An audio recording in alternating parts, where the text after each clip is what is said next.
बंदी छोड़ सतगुरु रामपाल जी परमेश्वर जी की जय हो। परमपिता परमात्मा सारी सृष्टि के रचनहार, कुल मालिक, असंख्य ब्रह्मांडों के स्वामी, जगत गुरु, तीनों लोकों में प्रवेश करके सबका धारण पोषण करने वाले राजाधिराज, आत्माधार, नाथों के नाथ, देवों के देव महादेव, सर्वेश्वर महेश्वर, मृत्युंजय, अजरो अमर, आदि अनादि सनातनी प्रभु, जगत पिता जगदीश्वर, श्री श्री 1008 की उपाधि के वास्तविक अधिकारी, अकाल मूरत सौद स्वरूपी राम वासुदेव, सर्वगतम ब्रह्म, परम पूज्य, प्रथम पूज्य, परम संत, परम पुरुष, परम धनी, परम दयालु, सत्य कबीर, हक्का कबीर, अल्लाहु कबीर, अल्लाहु अकबर, बाखबर, अल्लाह ताला, जगत के तारणहार, जगत के मुक्तिदाता, जगत के जगन्नाथ, हारे के सहारे, हिंदुओं के राम, मुसलमानों के अल्लाह, सिखों के वाहिगुरु, ईसाइयों के मसीह, दया के सागर दयानिधि, करुणा के सागर करुणानिधि,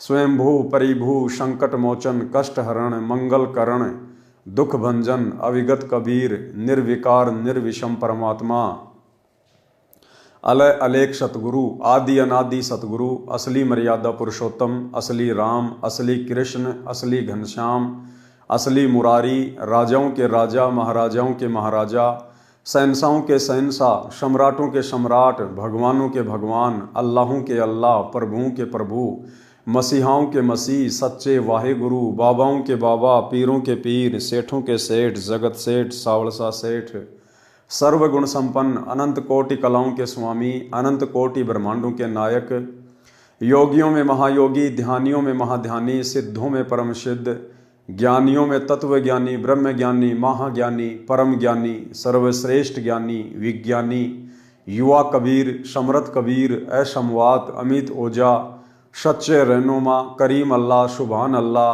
दुनिया के अंतिम पैगंबर, 8 सितंबर 1951 से गांव धनाना, जिला सोनीपत, हरियाणा, भारतवर्ष की पावन भूमि पे प्रकट रियल कल की भगवान श्री नारायण साकार हरि, श्री बाबा साहेब, शब्द स्वरूपी राम, संत शिरोमणि सतगुरु रामपाल जी परमेश्वर जी के चरण कमल में साध संगति से जुड़े हुए देश विदेश से आप और हम सभी सत्सेवक भाई बहनों का अनंत कोटि दंडवत प्रणाम। सत्साई भाई और बहनों, दया पूज्य गुरुदेव भगवान की, सतगुरु रामपाल जी परमेश्वर जी की, जिनके शुभ आशीर्वाद से, विशेष आशीर्वाद से आप और हम सभी सत्सेवक भाई बहन साध संगति से जुड़कर अपनी आत्मा के कल्याण हेतु गुरुदेव के तत्व ज्ञान को आधार बनाकर मोक्ष प्राप्ति के लिए निरंतर सतलोक की ओर बढ़ रहे हैं। भाई और बहनों, पूज्य गुरुदेव जी के कर कमल से लिखित पवित्र ग्रंथ मुक्ति बोध के ऊपर वीडियो बनाने की श्रृंखला जारी है। आज इस श्रृंखला में हमारा ये 23वें नंबर का वीडियो है। प्रत्येक वीडियो में गुरुदेव भगवान के आशीर्वाद से आप और हमें अध्यात्म से संबंधित, भक्ति मार्ग से संबंधित बहुत ही गहरी गहरी जानकारियां और बहुत ही हमारे विश्वास को दृढ़ करने वाली बातें सीखने को, समझने को और सुनने को मिल रही हैं। तो भाई और बहनों, आज के वीडियो की हम शुरुआत करते हैं। पवित्र ग्रंथ मुक्ति बोध, पेज नंबर है 245। यहां आज परमेश्वर ने दुर्भिक्ष यानी अकाल पड़ने का वर्णन किया है। यानी जिस समय आदरणीय गरीबदास जी महाराज जी आए थे, उस समय 1720 में एक भयंकर अकाल पड़ा था और उस अकाल के दौरान जनजीवन कितना अस्त व्यस्त हो गया था। लोगों ने एक रोटी के लिए अपने बच्चे तक बेच डाले थे। कोई जाति पाति और धर्म का चक्कर नहीं रहा। जहां रोटी खाने को मिल जाए लोग टूट पड़ते थे। ना कोई जाति देखता था, ना कोई धर्म देखता था। बड़े बड़े राजघराने के लोग, राजा लोग और उनके बच्चे जो नान पुलाव खाया करते थे, 56 प्रकार के भोग खाया करते थे, एक रोटी के टुकड़े के लिए दर दर भटकने लगे। भाई और बहनों, युग परिवर्तन का समय निकट है। 2028 परमेश्वर के द्वारा निर्धारित समय है। ये दुनिया ज्ञान से अपने परमपिता परमेश्वर को नहीं पहचान पा रही है, नहीं जान पा रही है। सन 1994 से परमेश्वर ने, सतगुरु रामपाल जी परमेश्वर जी ने अपना यथार्थ 13वां कबीर पंथ शुरू कर दिया था और पिछले 30 वर्षों से लगातार उन्होंने देश दुनिया को समझाने के लिए दिन रात एक कर डाले। लेकिन इस आधुनिकीकरण की चक्काचौंध में और काल प्रेरणा से ये दुनिया सतगुरु के ज्ञान को स्वीकार नहीं कर पा रही है। नतीजन युग परिवर्तन के दौर में एक बार फिर से परमेश्वर के द्वारा वही 1720 वाली हिस्ट्री दोहराई जाएगी। आज ये दुनिया और इस दुनिया के लोग हर प्रकार से संकटों में घिरने वाले हैं।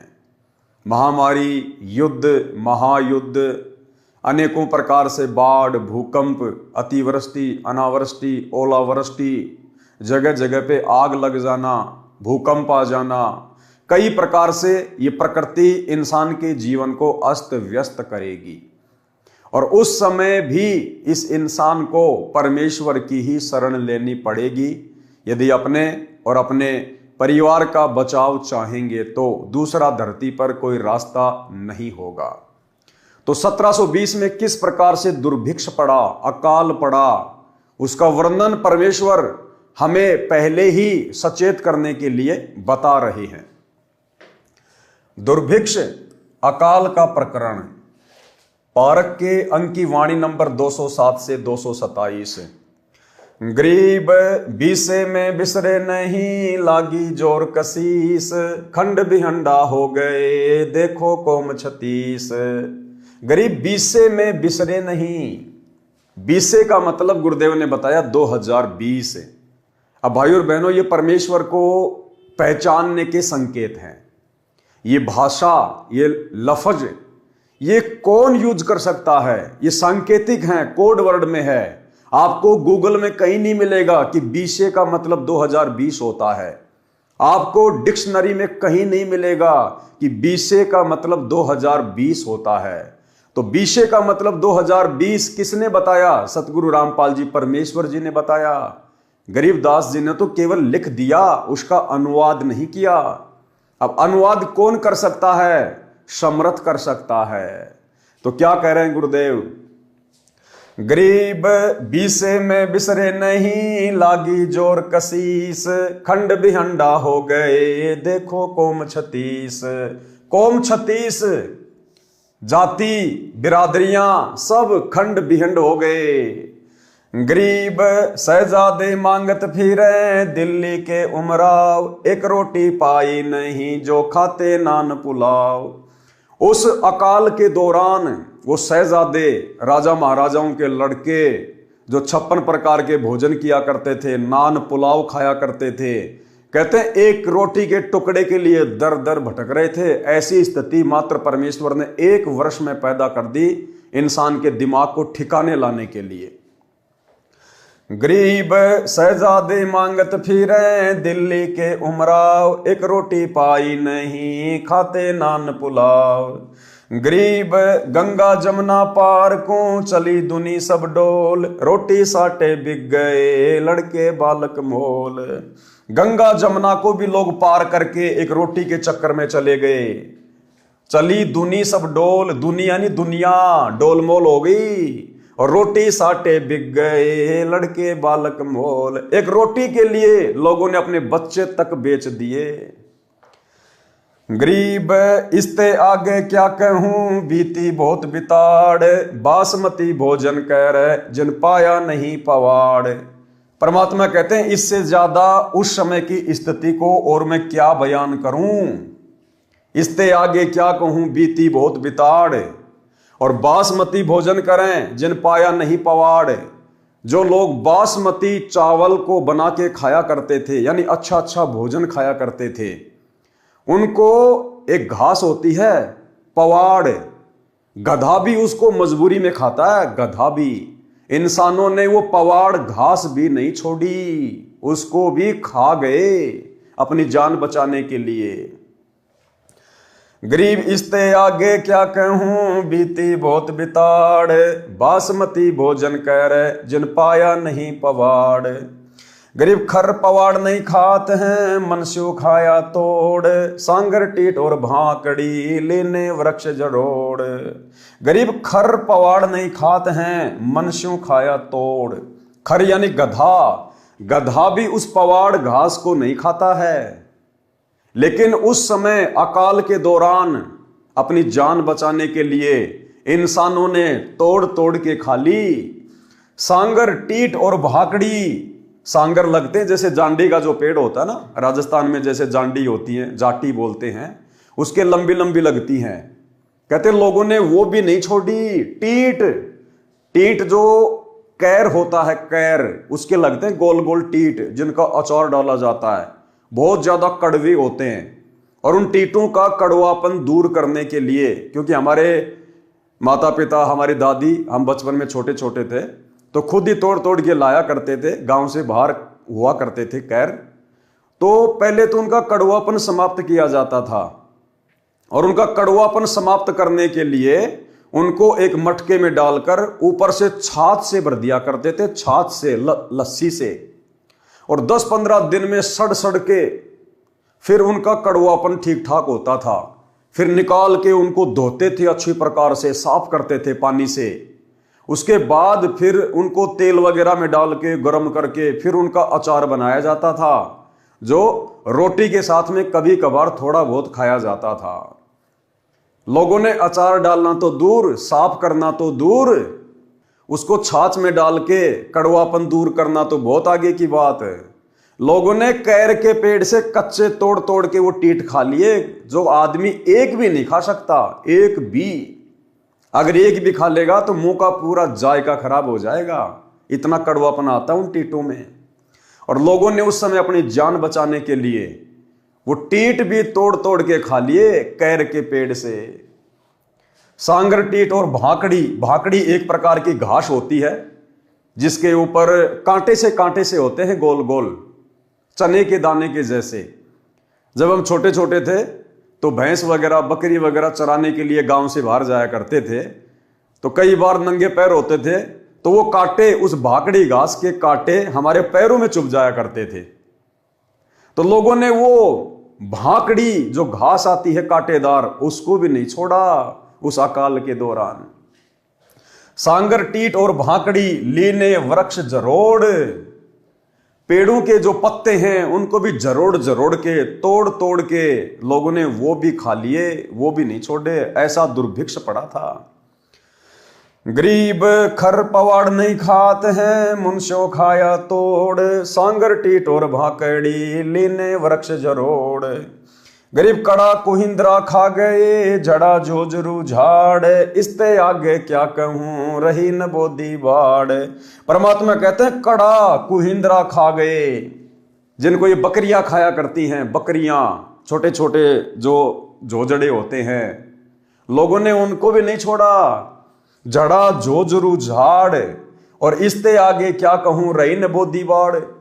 खेतों के चारों तरफ रखवाली के लिए कांटेदार झाड़ियां लगाया करते थे, लोगों ने उसको भी नहीं छोड़ा, कूट कूट के वो भी खा ली। गरीब फजल की आयो दुख सुण्या, बरसे दीन दयाल, आए इंदर गरज कर शुबर सर्वस्ताल। उसके बाद लोगों ने भगवान से अर्ज करी, प्रार्थना करी। इंसान को अपनी जब औकात का पता चल जाता है ना, जैसे वर्तमान में परमपिता परमेश्वर सतगुरु रामपाल जी भगवान ने इंसान को थोड़ा सा दिमाग दिया, भक्ति के लिए परमात्मा ने इस विज्ञान को शुरू करवाया। और दुनिया सोच रही है कि हमने अपना दिमाग लगा के इंटरनेट बना लिया, टीवी बना लिया, मोबाइल बना लिए, जहाज बना लिए। दिया है दिमाग परमात्मा ने। अन्यथा द्वापर युग में श्री कृष्ण जी थे, त्रेता में श्री रामचंद्र जी आए थे, क्या उनके समय गर्मी नहीं पड़ती थी या सर्दी नहीं पड़ती थी? क्या उनको आने जाने के लिए गाड़ी की आवश्यकता नहीं थी? रोड भी ढंग के नहीं थे, खड्डे खच्चर जोड़ जोड़ के चला करते थे। क्या उनको अपने रिश्तेदारों से बात करने के लिए मोबाइल की आवश्यकता नहीं थी? क्या उनको गर्मी में एसी या कूलर, पंखे की आवश्यकता नहीं थी? वो एक पंखा भी नहीं बना पाए, 3 लोक के भगवान हैं। तो आज का इंसान उनसे ज्यादा समझदार है क्या, जो इंटरनेट बना लेगा? तो ये सब कुछ परमेश्वर ने वर्तमान में इंसान को दिमाग दिया है, केवल भक्ति में सहयोग के लिए। आज ये चीजें भक्ति में सहयोग हो रही हैं।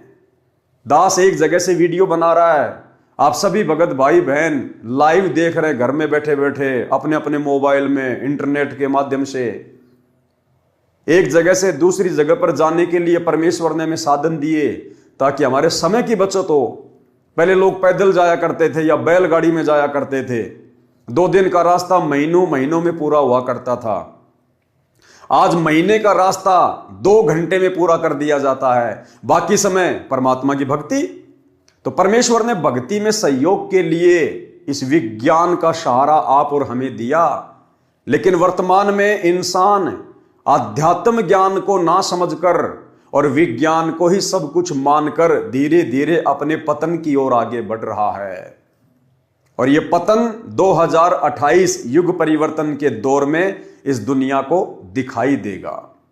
तो भाइयों और बहनों, परमेश्वर ने विज्ञान तो दी थी भक्ति में सहयोग के लिए, लेकिन इंसान ने परमेश्वर को ना पहचान कर अपनी नादानी में इसका दुरुपयोग करना शुरू कर दिया, जिसका नतीजा वर्तमान में सबको देखने को मिलेगा। तो उसके बाद लोगों ने परमात्मा से अर्ज करी, जिसको भी अपना परमात्मा मानते थे, जिसको भी अपना इष्ट मानते थे, लेकिन सुनने वाला तो एकमात्र यही परमात्मा है। उसके बाद परमात्मा ने दया बख्शी। गुरुदेव भगवान ने इंद्र को आदेश दिया, बरसात हुई, धीरे धीरे माहौल ठीक हुआ। गरीब फजल किया, यूं दुख सुना, फजल किया, लोगों ने अरदास करी और उस परमात्मा ने उनका दुख सुना। और बरसे दीन दयाल, आए इंद्र गरज कर, सुबर सरवर ताल। गरीब सातु धात और सातु अन्न, बरसा के माही, मेहर मौज मोला करी, बादल पछाए जाही।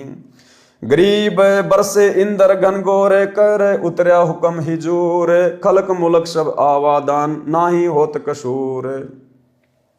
गरीब ये 20 की बात है, लग्या 21 ऐन। अब क्या कह रहे हैं परमात्मा कि ऊपर आपको जो बातें बताई है ना अकाल के विषय में, ये तो 20 की बात है, यानी 1720 की बात है।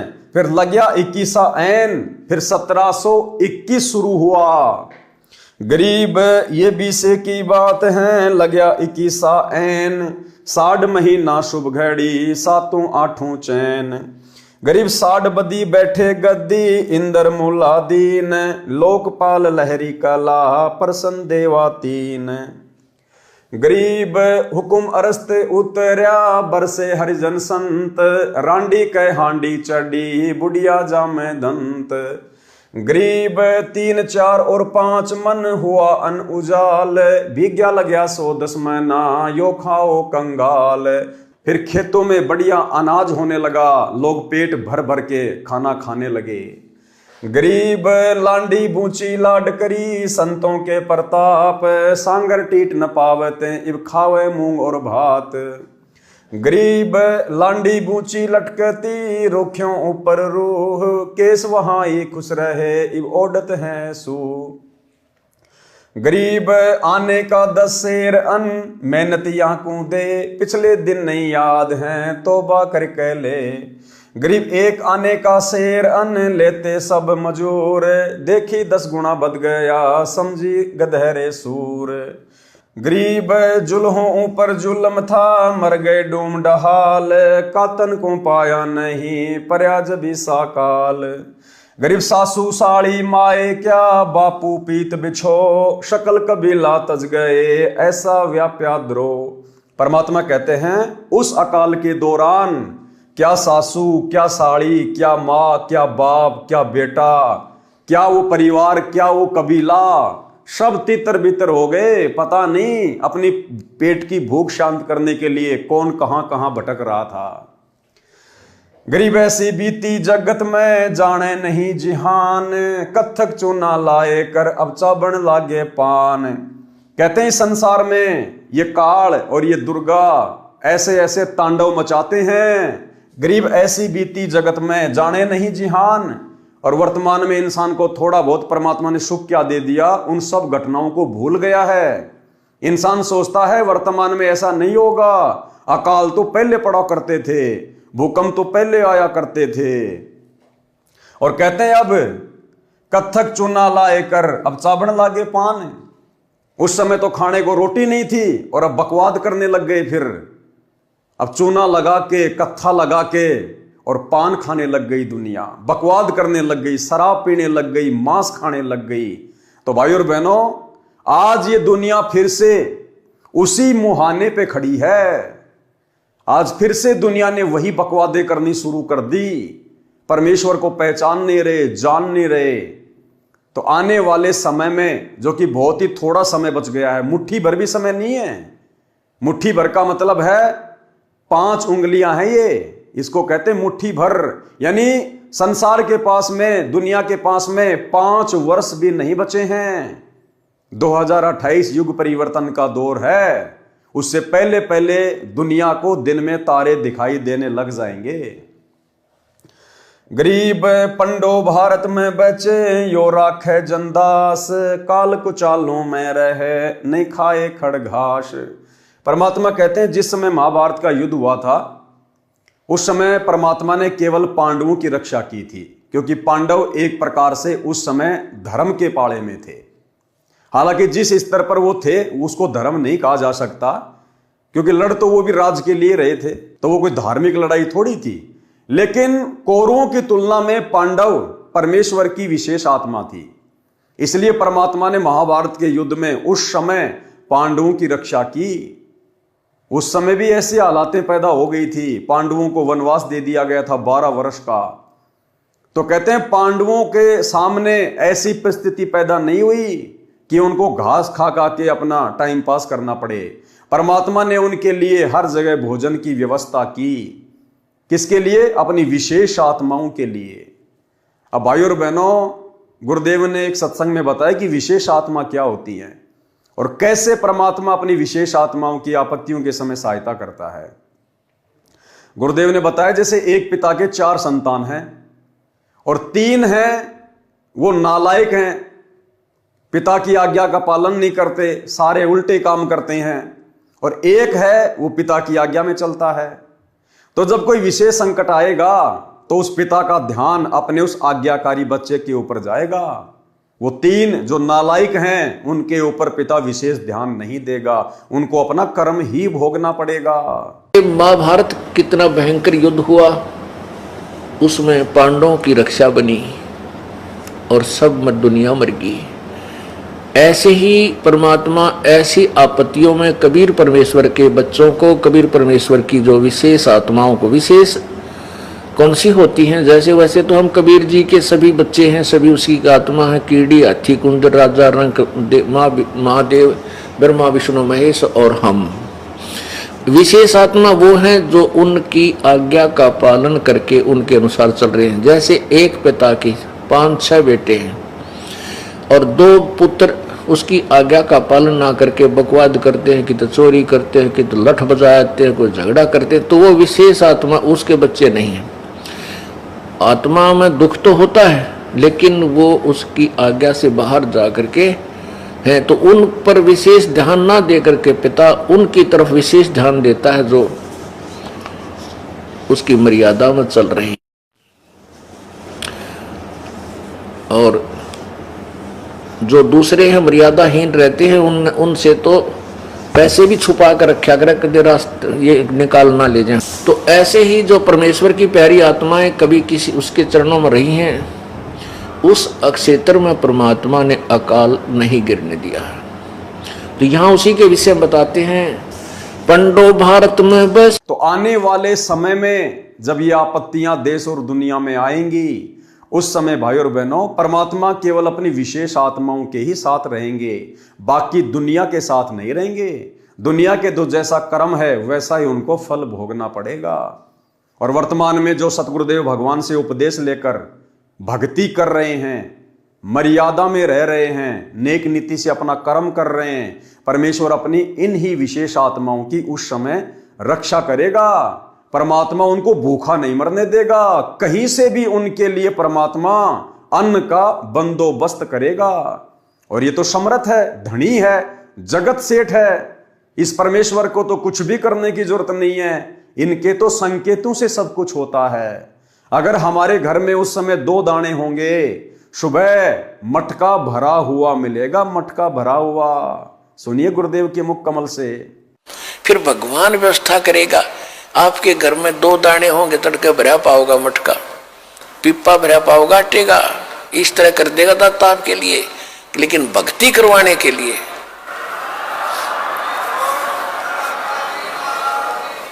ये उनकी करेगा जो भक्ति करेंगे, और जो बकवाद चाहोगे वो अपना करते रहियो। ठीक है, जैसा भक्ति भजन करेंगे उनका लाभ मिल जाएगा, लेकिन वो उसमें से खड़ी रह जाएंगे। तो भाई और बहनों, इसलिए भक्ति करने की आवश्यकता पड़ती है, इसलिए परमात्मा की आवश्यकता होती है।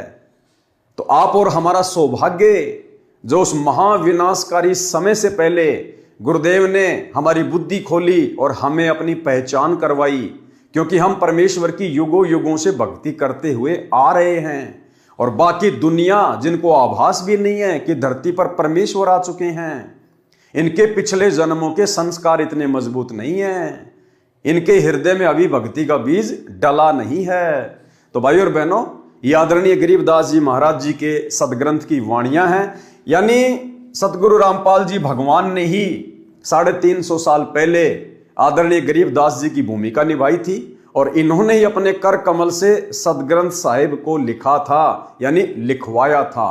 परमेश्वर तो केवल एक अनपढ़ की भूमिका कर रहे थे, वो चाहते तो लिख भी सकते थे, उनके लिए तो कोई बड़ी बात नहीं है। लेकिन परमेश्वर ने एक अन्य आत्मा गोपाल दास जी को निमित्त बनाया और सदग्रंथ साहिब को लिखवाया।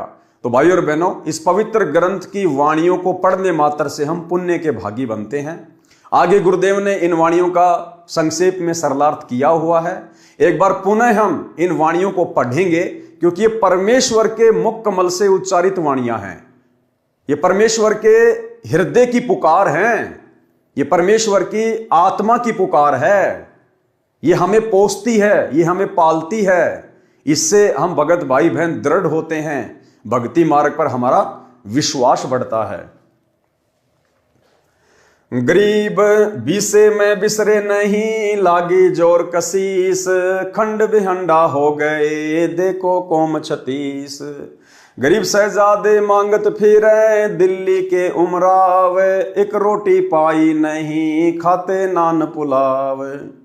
गरीब गंगा जमुना पार को चली दुनी सब डोल, रोटी साटे बिक गए लड़के बालक मोल। गरीब इसते आगे क्या कहूँ बीती बहुत बिताड़, बासमती भोजन कर जिन पाया नहीं पवाड़। गरीब खर पवाड़ नहीं खात हैं मन स्यों खाया तोड़, सांगर टीट और भाकड़ी लीने वृक्ष जरोड़। गरीब कड़ा कुहिंद्रा खा गए झड़ा झोजरू झाड़, इसते आगे क्या कहूँ रही न बोधी बाड़। गरीब फजल की आयु दुख सुण्या बरसे दीन दयाल, आए इंद्र गरज कर सुबर सरबर ताल। गरीब सातु धातुर सातु अन्न बरसा के माही, मेर मौज मोला करी बादल पछाए जाही। गरीब बरसे इंदर गनगोर कर उतरया हुक्म हिजूर, खलक मुलक सब आवादान ना नहीं होत कसूर। गरीब ये बीसे की बात है लग्या 21 ऐन, 60 महीना शुभ घड़ी सातों आठों चैन। गरीब 60 बदी बैठे गद्दी इंदर मुलालीन, लोकपाल लहरी कला प्रसन्न देवातीन। गरीब हुकुम अरस्त उतरया बरसे हरिजन संत, रांडी कै हांडी चढ़ी बुढ़िया जामे दंत।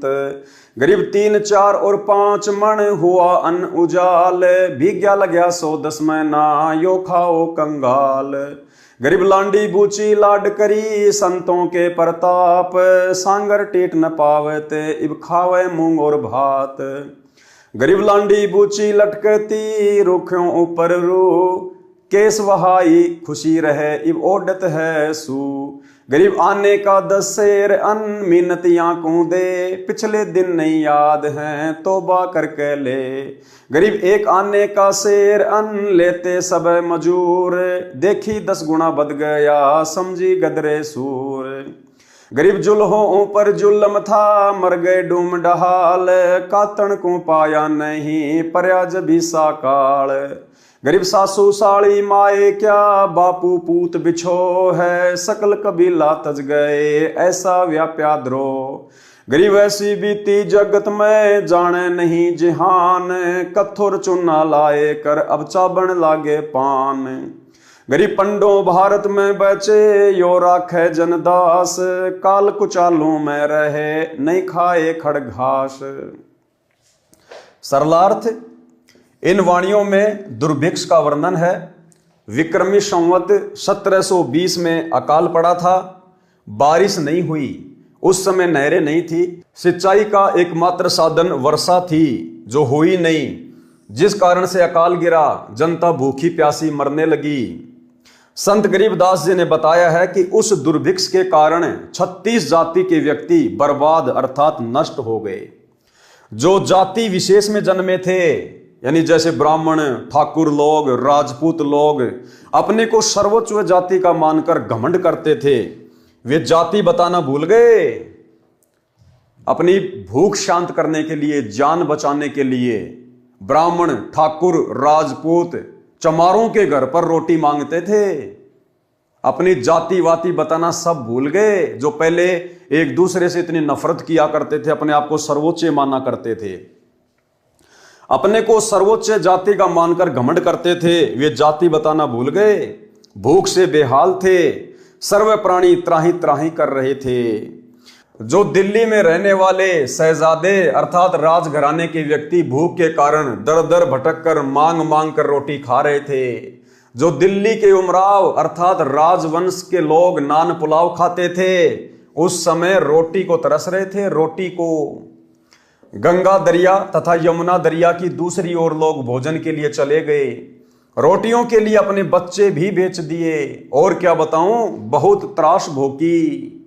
जो बासमती चावल पकाकर मजे से खाते थे, उनको पवाड़ घास भी खाने को नहीं मिला, क्योंकि व्यक्तियों ने वह भी खा लिया था। पवाड़ घास को गधे भी नहीं खाते, आदमियों ने तोड़ तोड़ कर खाया। इसके अतिरिक्त जांडी के पेड़ के फल, सांगर, सिंगरे, कैर, झाड़ से टीट और कांटेदार भाकड़ी कूट कर खाई। वृक्ष के पत्ते जरोड़ कर यानी खींच खींच कर तोड़ कर खा गए। अन्य घास जैसे कुंदरा, जोजरू झाड़ को खा गए। इससे आगे और क्या बताऊं, उस दुर्भिक्ष में कांटेदार झाड़ियों की बाड़ जो खेत की रक्षा के लिए लगाई हुई थी, जो बोदी यानी कमजोर पुरानी गली हुई थी, बाड़ भी कूट कूट कर खानी पड़ी। ऐसी दुर्गति आदमियों की हुई थी। हाहाकार मचा, परमात्मा ने पुकार सुनी, इंद्र को आदेश दिया बारिश करने का। बारिश हुई, बादल गरज गरज कर बरसने लगे, तालाब खेत पानी से पूर्ण रूप से भर गए, अच्छी फसल हुई, दुर्भिक्ष का संकट टल गया। दुर्भिक्ष में सासू साली, माता पिता, पुत्र सब परिवार भूखे मरते, भोजन की तलाश में पागलों की तरह इधर उधर भाग गए, एक दूसरे से बिछुड़ गए। जगत में ऐसी भयंकर स्थिति हुई थी। अब दुनिया उन दुर्दिनों को भूल गई है, बकवाद करने लगे हैं, कत्था तथा चूना लगाकर पान चबाने लगे, यानी फंड करने लगे हैं, परमात्मा को याद नहीं करते। ये सारी बातें गुरुदेव भगवान ने क्यों लिखनी पड़ रही हैं, क्यों समझानी पड़ रही है कि भैया अगर उसी प्रकार से बकवाद करते रहोगे और परमात्मा की भक्ति नहीं करोगे, सच्चे सतगुरु की शरण में आके सत भक्ति नहीं करोगे, तो जिस प्रकार सन 1720 में मात्र एक वर्ष में परमेश्वर ने दुनिया को अरस से फरस पे लाके छोड़ दिया, वो समय अब ज्यादा दूर नहीं है। तो भाई और बहनों, आप और हमारा सौभाग्य जो परमेश्वर ने हमें पहले से ही उस आगामी मार से बचाने के लिए हमें अपनी शरण में लिया। उस दुर्भिक्ष में परमात्मा ने अपने भक्तों की ऐसे रक्षा की थी जैसे महाभारत के युद्ध में पांचों पांडवों की रक्षा की थी। भक्तों को उस अकाल में भी भोजन का भाव नहीं रहा। यानी उस समय जो परमेश्वर की आत्माएं थी, यानी परमात्मा भिन्न भिन्न रूप धारण कर कर पृथ्वी पर विचरते रहते हैं, आत्माओं को सत भक्ति पे लगाते रहते हैं। तो उस समय जो उनकी शरण में थे, जो उनके भगत थे, परमेश्वर ने उस 1720 में अकाल के समय जहां दुनिया की दुर्गति हो रही थी, लेकिन परमेश्वर ने अपने भक्तों के ऊपर दिक्कत नहीं आने दी। उनकी परमेश्वर ने भोजन की व्यवस्था की, उनको भाकड़ी नहीं खाने दी, पवाड़ घास नहीं खाने दी। भक्तों को उस अकाल में भी भोजन का भाव नहीं रहा। और ठीक इसी प्रकार भाई और बहनों, आप और हमने भी विश्वास के साथ भक्ति पे लगे रहना है। और अब तो परमात्मा स्वयं धरती पे प्रकट है, बापों का बाप। आज तो हमें परमात्मा जरा सी भी दिक्कत नहीं होने देगा, जरा सी भी दिक्कत। यदि हमने मर्यादाओं में जरा सी भी त्रुटि नहीं की है तो। वाणी नंबर 228 से 317 में श्री रामचंद्र पुत्र राजा दशरथ की महिमा का वर्णन है तथा राम और रावण के युद्ध का वर्णन है। कागभूषण ने बालक रामचंद्र की परीक्षा ली थी। उस समय पूर्ण ब्रह्म परमात्मा ने, किसने? सतगुरु रामपाल जी परमात्मा ने बालक रामचंद्र का रूप बनाकर उसकी महिमा बनाई थी। अब भाई और बहनों देखो, अनंत घटनाएं हो चुकी हैं, अनंत लीलाएं परमेश्वर कर चुके हैं। आप और हम भाई बहन परमेश्वर की उन अनंत लीलाओं से परिचित नहीं हो सकते हैं। इस परमेश्वर का ज्ञान, ये तत्व ज्ञान अरबों खरबों जीबी का है। आप और हमारी बुद्धि कुछ एक MB की है। तो कैसे भाई और बहनों वो सारी फिल्में, वो सारी कथाएं हमारे छोटे से दिमाग में समा सकती हैं? अब कागभूषण ने बालक रामचंद्र की क्या परीक्षा ली थी और कैसे गुरुदेव भगवान ने श्री रामचंद्र जी का रूप बनाया और उस परीक्षा में पास हुए। अब भाई और बहनों, ये कथाएं आने वाले समय में जब पूज्य गुरुदेव भगवान अपने मिशन को पूरा करके हिसार जेल से बाहर आएंगे, उस समय भाई और बहनों जितने दिन परमात्मा पृथ्वी पर रहेंगे, लीला करेंगे, परमेश्वर हमें आदरणीय गरीबदास जी महाराज जी के सदग्रंथ साहिब से उन्हीं सब कथाओं का जिक्र करेंगे। तो वर्तमान में दास ने गुरुदेव के सत्संगों में इस कथा को नहीं सुना है, क्योंकि गुरुदेव के लाखों सत्संग है, हम सारे सत्संग नहीं सुन सकते हैं। तो अभी तक दास तो नहीं सुन पाया है, इसलिए आप लोगों के सामने वो क्या कथा है उसका जिक्र नहीं कर सकता। तो ये हम परमेश्वर के ऊपर छोड़ते हैं। कागभूषण ने बालक रामचंद्र की परीक्षा ली थी। उस समय पूर्ण ब्रह्म परमात्मा ने बालक रामचंद्र का रूप बनाकर उनकी महिमा बनाई थी। फिर जीवन भर उसकी पूर्व जन्मों की भक्ति के कारण रक्षा की। नारद के अभिमान को भंग किया था, उसका भी वर्णन है। इसका वर्णन पहले कर दिया है। यानी नारद जी तपस्या करने के लिए वन में चले गए थे। 12 वर्ष उन्होंने साधना की और कहा कि मैंने कामदेव के ऊपर, विषय वासनाओं के ऊपर विजय प्राप्त कर ली। उसको अहंकार हो गया था। तो किस प्रकार से परमात्मा ने विष्णु में प्रेरणा करके और नारद के अभिमान को फिर तोड़ा था। रावण के अभिमान के कारण उसका कुल नाश हुआ। सत्य साधना न करके, तमगुण शंकर की भक्ति करके, धन दौलत तथा चमत्कारी शक्ति प्राप्त करके जीवन नष्ट कर दिया। वाणी नंबर 239। गरीब बैरागर की खान को जो कोई लेवे चाही, बिना धनी की बंदगी नगर लगो तिस बाही। सरलार्थ, यदि कोई बैरागर यानी हीरे की खान की इच्छा रखता है, भक्ति पूर्ण परमात्मा की नहीं करता है, उस नगर को आग लगे। जो मांस खाते हैं, शराब पीते हैं, वे तो मनुष्य दिखाई देते हैं, वे तो पशु हैं। पर्वत पर रहने वाले भीलों जैसे दुष्ट हैं। वाणी नंबर 244 से 245 में बताया है कि रावण एक समय में 100 जोटों का यानी 100 भैंसों का मांस खाता था। उसके घर पर नौजवान स्त्री मंदोदरी थी, फिर भी सीता की इच्छा रखता था, जो उसके विनाश का कारण बना।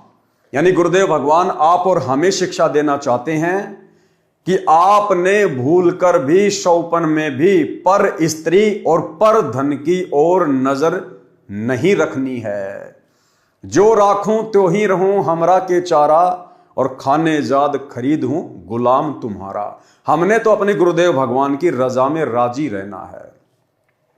भाई और बहनों, इस रावण की छोटी सी कथा से आप और हमें बहुत सारी शिक्षाएं मिल सकती है। हम अपने अभिमान को, अहंकार को चूर चूर कर सकते हैं कि आप और हमारी वर्तमान में ऊंट के मुंह में जीरे के बराबर भी औकात नहीं है। चाहे कोई यहां का प्रधानमंत्री क्यों ना हो, बड़े से बड़ा कोई धनपति क्यों ना हो, आप और हमारी वर्तमान में कोई औकात, कोई हैसियत नहीं है। ऐसे ऐसे महापुरुष, ऐसे ऐसे बलि, ऐसे ऐसे दानवीर, ऐसे ऐसे ताकतवर इंसान होकर जा चुके हैं। रावण क्या कह रहे हैं गुरुदेव भगवान? रोजाना 100 जोटों का मांस खाता था, 100 जोटों का। ये रावण की खुराक थी। इसके अलावा सब्जी रोटी अलग है, छाछ दूध दही अलग है। 100 जोटों का मांस, और उस समय के जोटे भी कितने बड़े बड़े होंगे, हाथी से भी बड़े बड़े। तो सोचिए रावण कितना बलवान होगा। गुरुदेव ने बताया कि रावण की हाइट 150 फुट की हाइट थी, 150 फुट की। और शरीर फिर कितना हट्टा कट्टा होगा, जो रोजाना 100 जोटों का मांस खाता था। उस समय के जोटे वर्तमान के हाथी से भी बड़े बड़े। तो सोचिए वर्तमान में कोई 5 फुट का, कोई 6 फुट का, बड़े से बड़ा कोई 7 फुट का इंसान, पता नहीं अपने आप को क्या मान बैठता है। थोड़ा बहुत किसी का शरीर ठीक ठाक होता है, जिम जाम करने लग जाता है, पहलवानी करने लग जाता है, पता नहीं अपने आप को भीम समझने लग जाता है। परमात्मा कहते हैं ये उदाहरण है अभिमान को तोड़ने के लिए, अहंकार को तोड़ने के लिए। आज 1 किलो खाना नहीं खा सकता इंसान एक टाइम में, और रावण एक समय 100 जोटों का मांस खाया करता था, 100 जोटों का। और आगे देखना भाई और बहनों, वाणी नंबर 244-245 में बताया है कि रावण एक समय में 100 जोटों का नर भैंसों का मांस खाता था। उसके घर पर नौजवान स्त्री मंदोदरी थी, फिर भी सीता की इच्छा रखता था, जो उसके विनाश का कारण बना। यदि हम भगत भाई बहन भी यदि पर स्त्री की तरफ कुदृष्टि रखेंगे, कुनजर रखेंगे, तो आप और हमारी भी यही दुर्गति होगी जो रावण की हुई। अरे रावण भी तो परमात्मा की आत्मा थी। और गुरुदेव ने एक सत्संग में बताया कि रावण की आत्मा भी कभी कबीर परमात्मा सतगुरु रामपाल जी भगवान की शरण में रह चुकी थी, लेकिन भक्ति मार्ग पर टिका नहीं। और देखो फिर काल ने उसी परमात्मा के विरुद्ध रावण को खड़ा कर दिया। परमात्मा के विरुद्ध खड़ा करने का मतलब है सत्य के विरुद्ध अहंकार से भरकर रावण को खड़ा कर दिया। और रामचंद्र रूप बनाकर रामचंद्र जी की पुकार पर इस कबीर परमेश्वर सतगुरु रामपाल जी भगवान ने फिर उस रावण का नाभि में तीर मारकर वध करना पड़ा। रावण का भाई कुंभकर्ण, पुत्र मेघनाथ आदि आदि अनेकों जोटों का मांस खाते थे। रावण ने 33 करोड़ देवताओं को अपनी कैद में बांधकर डाल रखा था। कितना सिद्धि युक्त था, कितना बलवान था। वाणी नंबर 246 से 256 तक रावण राजा की सेना का वर्णन है। अब रावण की सेना का वर्णन है, रावण के नौकरों का, चाकरों का वर्णन। वाणी नंबर 246 से 256 तक रावण राजा की सेना का वर्णन है। वाणी नंबर 25 में रावण के अंग रक्षकों की संख्या बताई है। अंग रक्षक, बॉडीगार्ड 100 करोड़। 100 करोड़ मतलब 1 अरब। 100 करोड़ सेना तो रावण की गद्दी तथा घर के चारों ओर रखवाली करती थी। अब सोचिए भाई और बहनों, वर्तमान का कोई प्रधानमंत्री है, कोई राष्ट्रपति है, Z+ सिक्योरिटी लेके घूमता है, जिसमें 10-15 उसके बॉडीगार्ड होते हैं, 100 मान लो ज्यादा से ज्यादा, और पता नहीं क्या समझता है अपने आप को। रावण 100 करोड़ उसके बॉडीगार्ड थे, 100 करोड़। अब सोचो बाकी सेना कितनी होगी उसके पास में। जिस व्यक्ति के राजघराने के चारों तरफ और जिसकी सिंहासन यानी उसकी जो गद्दी थी जहां वो बैठा करता था, सिंहासन लगाया करता था, सिंहासन और राजघराने यानी उसके महल के चारों तरफ सिक्योरिटी के लिए 100 करोड़ सैनिक थे, 100 करोड़। तो आज के इंसान की क्या औकात है उसकी तुलना में। और आगे देखना भाई और बहनों, आगे देखना, अगर वास्तव में कोई भक्ति बीज होगा, परमात्मा की विशेष अधिकारी आत्मा होगी, वो इन उदाहरणों को देखकर कभी शौपन में भी घमंड नहीं करेगा, ना अपने धन का, ना अपने शरीर का, ना अपने बेटा बेटी का, और ना अपनी पद पोस्ट का। पारक के अंक की वाणी नंबर 258 से 259।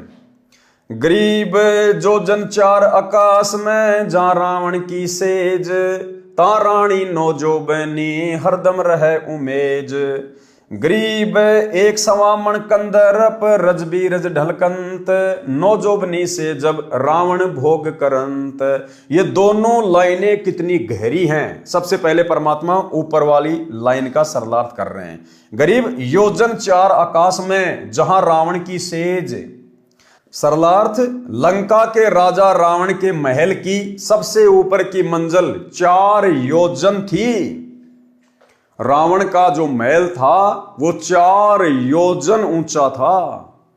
और गुरुदेव ने बताया 1 योजन में 12 किलोमीटर होते हैं, तो 12 चौका 48 किलोमीटर ऊंचा रावण का महल था। भाई जिसकी 150 फुट की हाइट है तो भला उसका 48 किलोमीटर क्यों नहीं होगा। और भाई उस समय तो सब कुछ सिद्धियों से काम होता था।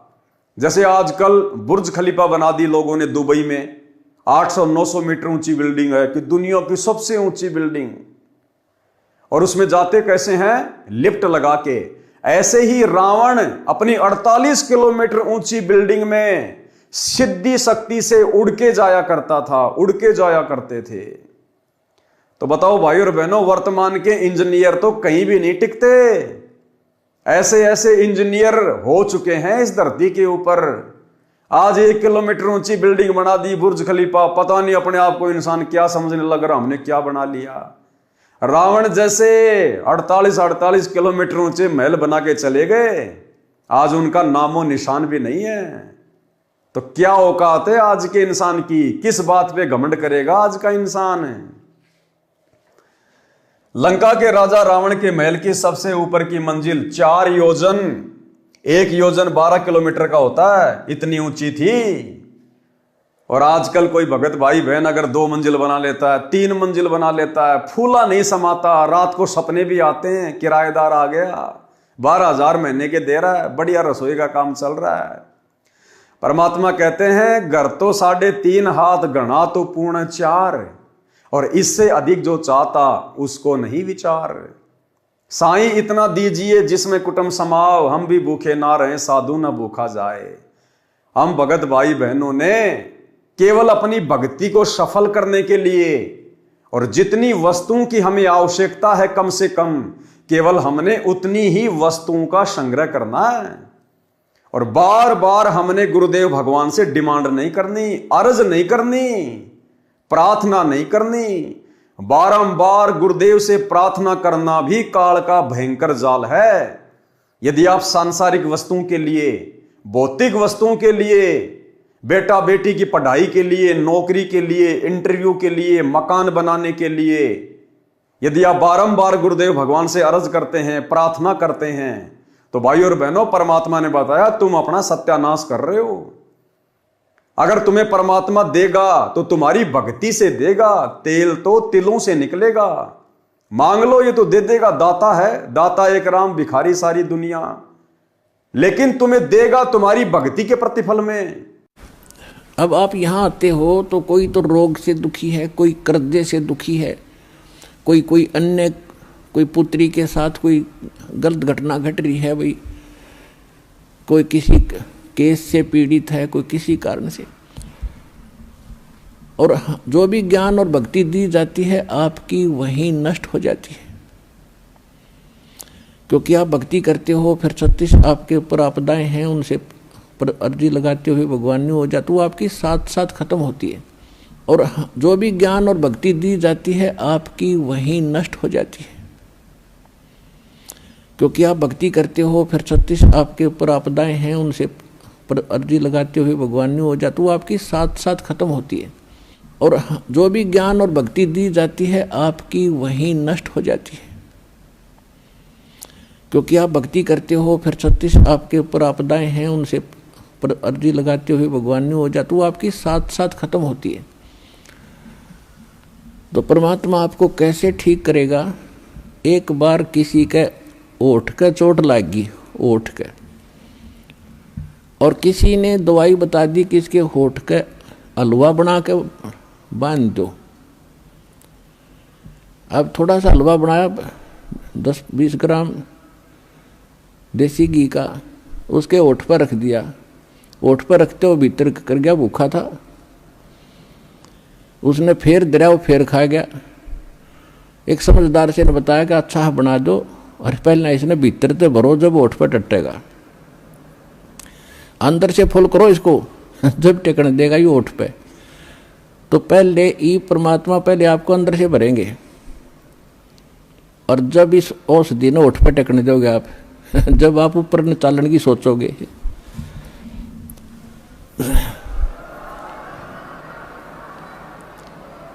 अर्थात आपकी यहाँ की जो रिक्वायरमेंट है, दाता आपके दुख हैं पहले इन्हें ठीक करेगा, और ठीक होके फिर आप गफलत कर जाते हो। इतना भी मालिक को मालूम है, आप चाहे मानो या ना मानो। अब कई भक्त कहते हैं जी कति और तो सारा ठीक हो गया, कि थोड़ा सा कोई बताते हैं ऐसा दुख रह गया, वहाँ यो तो रखना पड़ेगा भगवान ने, यो तो जान कर रख रखा ना, तुम फिर अंडी पाक जाओगे। तो परमात्मा कहते हैं कि सुख के माथे पत्थर पड़ो, जिसते ना मर देते जावे, और बलिहारी उस दुख के जो पल पल नाम उठावे। तो परमात्मा कहते इसे सुख का आग लगे जिस तो भगवान की भूल पड़े। और बुद्धिमान व्यक्ति, समझदार व्यक्ति, भक्त ने ये मांगना चाहिए, परमात्मा ऐसा दुख दिए रखना आपकी याद बनी रही, ऐसा सुख ना देना जिससे आपसे दूर हो जाए, भाड़ में जाए ऐसा दुख सुख। तो पुण्यात्माओं, ये परमात्मा थोड़ा बहुत जो रखे है ये अनिवार्य ही होगा हमारे लिए, ये सोचकर आप अब ब्लाइंड फेथ करो इस मार्ग पे। तो भाई हमने ये भक्ति यहीं पे खर्च नहीं करनी, ये भक्ति तो हमने सतलोक जाने के लिए संग्रह करनी है। और इस दाता से मांगना क्या? अरे जो सब कुछ जानता है, जो अंतर्यामी है, जो तीनों लोकों में प्रवेश करके सबका पालन पोषण कर रहा है, ऐसे समर्थ सांवरिया सेठ से मांगा थोड़ी जाता है। अरे मांगा तो उससे जाता है जिसको पता नहीं होता। हमारे गुरुदेव को तो बताने की जरूरत नहीं है, ये तो घट घट के वासी हैं, कण कण के वासी हैं। अगर हम इनकी सतभक्ति कर रहे हैं, इनकी शरण में हैं, मर्यादा में हैं, समय से पहले परमात्मा आवश्यक वस्तु आप और हमारे सामने खड़ी कर देगा। फिर भला ऐसे समर्थ सतगुरुदेव भगवान से मांगने की क्या जरूरत?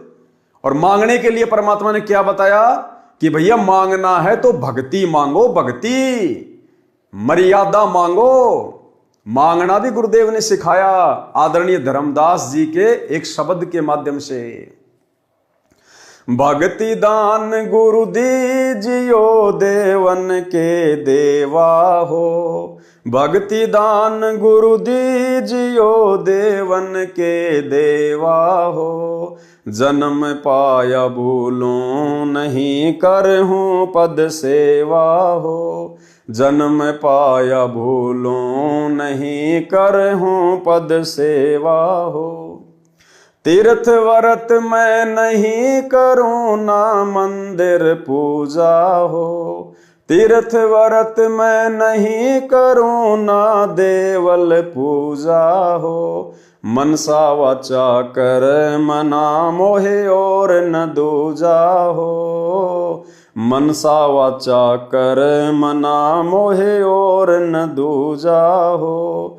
भक्ति दान गुरु दीजियो देवन के देवा हो, भक्ति दान गुरु दीजियो देवन के देवा हो। जन्म पाया भूलों नहीं करहूं पद सेवा हो।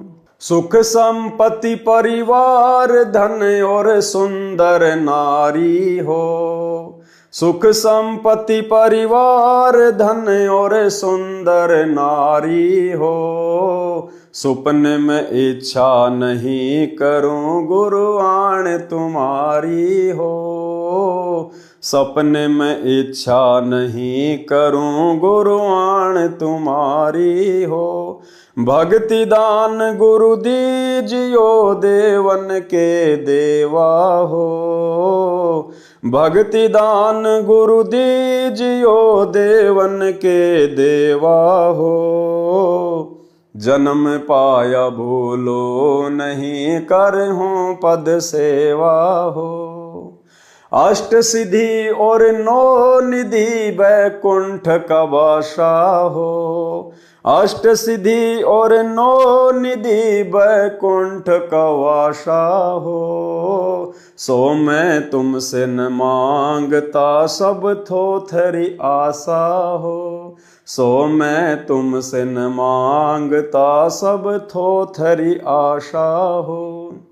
भक्ति दान गुरु दीजियो देवन के देवा हो। भक्ति दान गुरु दीजियो देवन के देवा हो। जन्म पाया भूलो नहीं, करहूं पद सेवा हो। तो यदि हमने कुछ मांगना भी है अपने परमेश्वर से, अपने महबूब से, अपने गुरुदेव भगवान से, तो गुरुदेव ने बताया कि बच्चों तुम क्या मांगोगे? तुम रावण से ज्यादा यहां पर वैभवशाली नहीं हो सकते, भौतिक सुख सुविधाओं से लैस नहीं हो सकते। जिसकी 48 किलोमीटर ऊंची मंजिल थी, सिद्धि शक्ति से उड़ के जाया करता था, और 48 किलोमीटर ऊंचा महल पूरा का पूरा सोने का, गारियां भी सोने की, ईंटें भी सोने की। क्या हम उस रावण से ज्यादा वैभवशाली यहां हो सकते हैं? 1 लाख पूत 1.25 लाख नाती, उस रावण के आज घर में कोई दीवा ना बाती। 1 लाख जिसका उसका कोई वंश भी नहीं आज धरती पर। तो बताओ फिर हम क्या मांगे परमात्मा से? क्या मांगे? वो रावण अपने साथ में सुई की नोक नहीं लेकर जा सका, हम क्या ले जाएंगे? तो परमात्मा कहते हैं भक्ति मांगो, भक्ति से बड़ा कोई धन नहीं है। कबीरा सब जग निर्धना, धनवंता ना कोई, और धनवंता सोई जानिए जिसके पास राम नाम धन होए। कौन से राम का? सतगुरु रामपाल जी परमेश्वर जी का शतनाम, सारनाम, प्रथम नाम, इनकी भक्ति, इससे बड़ा दुनिया में कोई धन नहीं है। बाकी सब धन नश्वर हैं, खंड खंड हो जाएंगे, लेकिन ये भक्ति धन कभी भी नष्ट नहीं होता, हमें शतलोक में पहुंचा देगा। तो गुरुदेव ने बताया अगर कुछ मांगना भी है तो भक्ति मांगो। जय तन चाहिए राजपाट तो धर ले ध्यान हमारा। अगर तेरे मन में राज्य करने की इच्छा भी है तो भी इस भक्ति से ही मिलेगी। अगर रावण को भी वो महल मिला, ठाट बाट मिले, नौकर चाकर मिले, तो भी उसकी भक्ति के प्रतिफल में मिले। रावण ने 10 बार अपना सिर अपने हाथ से तलवार से काट के अपने इष्ट श्री शंकर जी के चरणों में चढ़ा दिया, लेकिन फिर भी देने वाला तो यही कबीर परमात्मा था, भले शंकर जी के माध्यम से दे। अष्ट सिद्धि 9 निधि का दाता यही है, 24 सिद्धियों का स्वामी यही है। ये देवी देवता ब्रह्मा विष्णु महेश भी इसी समर्थ सेठ सतगुरु रामपाल जी भगवान से मांगते हैं। 33 कोटि अधारा ध्यावे शेष 88, उतरे भवजल पारा कट है यम की फांसी। ये 33 करोड़ देवी देवता और 88,000 ऋषि महात्मा भी अपनी भक्ति का आधार इसी पूर्ण परमात्मा कबीर परमेश्वर सतगुरु रामपाल जी भगवान को ही मानते हैं, भले उन्हें भक्ति का वास्तविक ज्ञान नहीं है। जिस प्रकार इंसान चाहे किसको भी पूजता है, किसी भी देवी देवता की पूजा करता है, लेकिन जब उसके ऊपर विशेष आपत्ति आती है तो उसकी आत्मा से एक ही पुकार निकलती है, हे परमात्मा, हे मालिक, हे परमेश्वर। इसी प्रकार ये देवी देवता चाहे जो भक्ति कर रहे हैं, लेकिन उनकी भक्ति का आधार वो परमात्मा ही है, क्योंकि सर्व का पालन पोषण यही एकमात्र परमात्मा तीनों लोकों में प्रवेश करके करता है। तो हम भगत भाई बहनों ने ये रावण जैसे जन्म बहुत भोग लिए। इस नकली नश्वर 21 ब्रह्मांड के झूठे सुख हमने बहुत बार भोग लिए। अनेकों बार हमने बड़े बड़े बलशाली पहलवानों के जन्म ले लिए। अनेकों बार हम बड़े बड़े बिजनेसमैन रह चुके हैं, बड़े बड़े खिलाड़ी रह चुके हैं। हमने सर्व जीवन भोग लिए। परमात्मा कहते हैं कोटि जन्म तू राजा की न्या, करोड़ों बार तो सतलोक से आने के बाद हम यहां पर पृथ्वी पर सर्व संपन्न राजाओं के जीवन भोग चुके हैं। कोटि जन्म तू राजा की न्या, मिटी न मन की आशा, और भिक्षुक होकर दर दर घूम लिया, मिला न निर्गुण राशा। हमारी कहीं भी संतुष्टि नहीं हुई।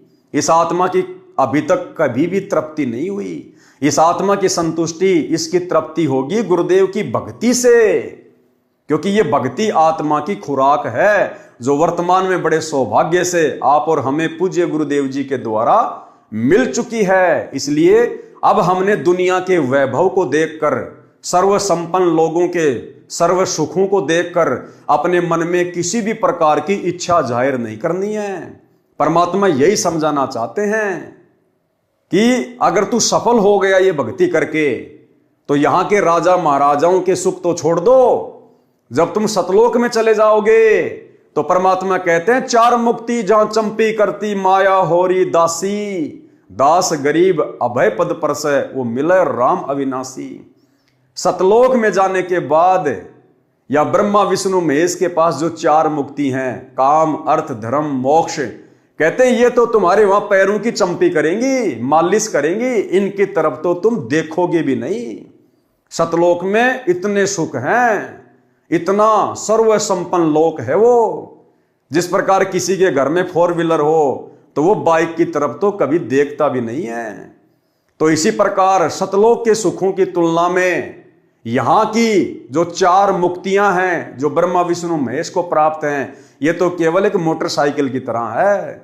तो भाइयों और बहनों, हमने नीची गर्दन करके दुनिया को ना देखकर, गुरु के ज्ञान को आधार बनाकर और मृत मानकर अपने आप को, ये जीवन, ये शरीर, ये सोच अपने गुरुजी को समर्पित कर देनी है कि गुरुजी मैं स्वयं को आपको समर्पित करता हूं, मेरा जीवन आपके कदमों में है, हे परमेश्वर आपका कुत्ता हूं, मेरी डोर अपने हाथ में रखना। कुत्ता हूं गुरुदेव का, पवन दास का नाम, और गले प्रेम की जेवड़ी, जहां खींचो तहां जाऊं।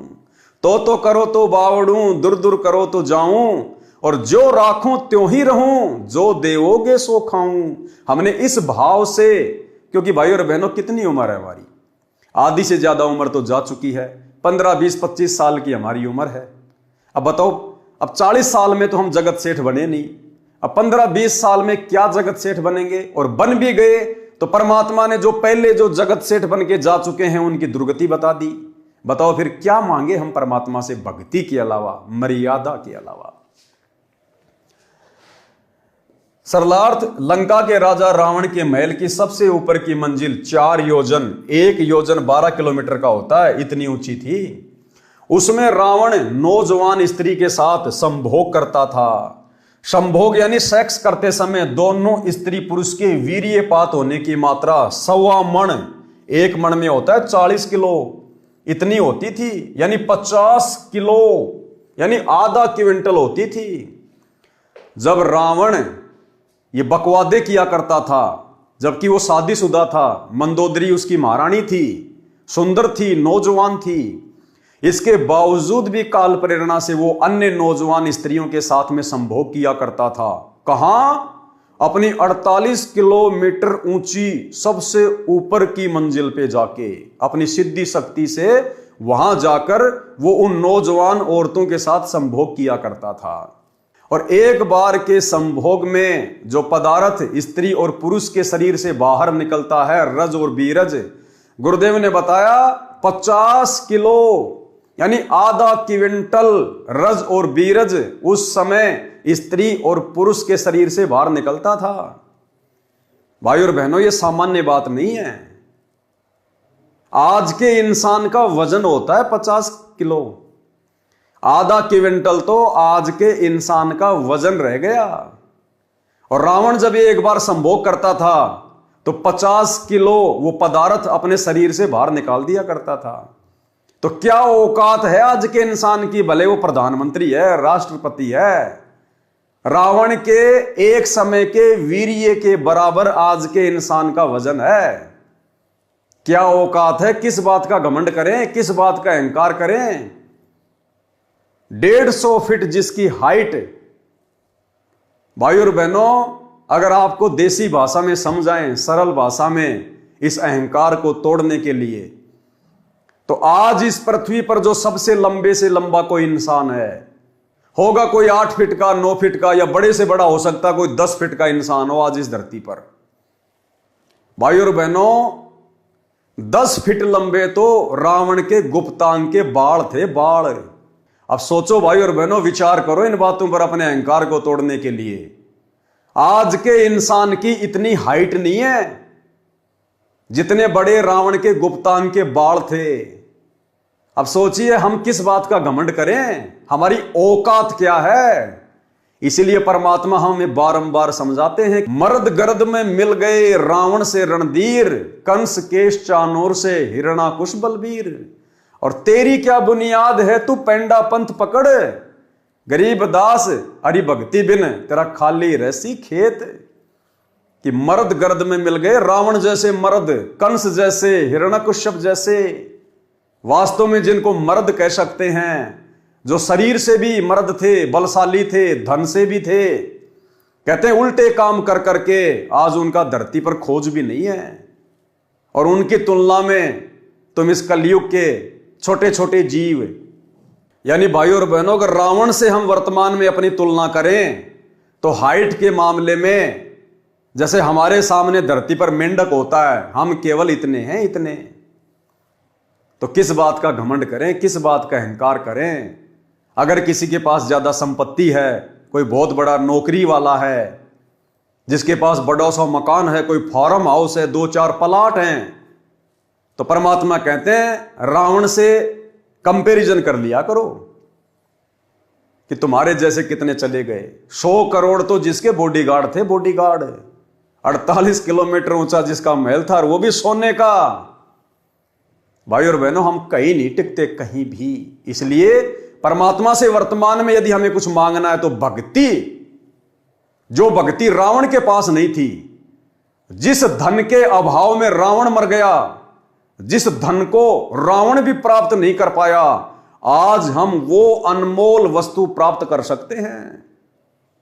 क्योंकि आज हमें मौका है, वो दाता धरती पर प्रकट है, सतगुरु रामपाल जी भगवान। तो हमने केवल परमात्मा से भक्ति मांगनी है, मर्यादा मांगनी है, आधीनी मांगनी है, दास भाव मांगना है। बाकी तो परमात्मा ठाठ कर देगा जितनी हमें यहां आवश्यकता होगी। और उसके बाद फिर सदा के ठाठ के लिए परमात्मा सतलोक में बैठा देगा। फिर हमने झांक के भी नहीं देखना इधर।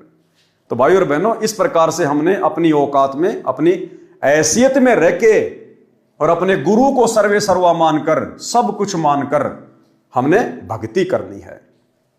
और दूसरी बात, जिसका बाप पहलवान है, जिसका बाप सावरिया सेठ है, फिर बेटे ने पहलवान बनने की क्या जरूरत है भाई। अरे जिसका बाप पहलवान है उसके बेटों को छेड़ कौन देगा। जिसका बाप सावरिया सेठ है, जगत सेठ है, तो उस बेटे को कभी धन की कमी रहती है क्या, किसी चीज के भरोसे रहता है क्या। जब हमारा बाप सतगुरु रामपाल जी भगवान सर्वगुण संपन्न है, तो क्यों ना हम इन्हीं की गोद में बैठकर खाएं पिएं, मौज मस्ती करें, अपनी भक्ति करें, मर्यादा निभाएं। हम क्यों टेंशन में पड़े। अरे जिस आदमी को गाड़ी चलाने के लिए ड्राइवर मिला हुआ है, वो मूर्ख आदमी है जो खुद गाड़ी चला रहा है। आराम से सीट पे बैठ, अपनी कोई पढ़ाई कर, अपना मोबाइल में अपना कोई धार्मिक कोई अपनी चीज देख, आराम से नींद आवे तो सो जा। ड्राइवर गाड़ी चला रहा है ना। तो इसी प्रकार पूरी सृष्टि का ड्राइवर सतगुरु रामपाल जी भगवान, आज सीधा सीधा हमारा बाप हमारे गुरु रूप में घर घर में प्रकट। तो भाई और बहनों, फिर हम क्यों टेंशन लें, हम क्यों सिर में दर्द करें ये दुनिया की दौलत मांग के।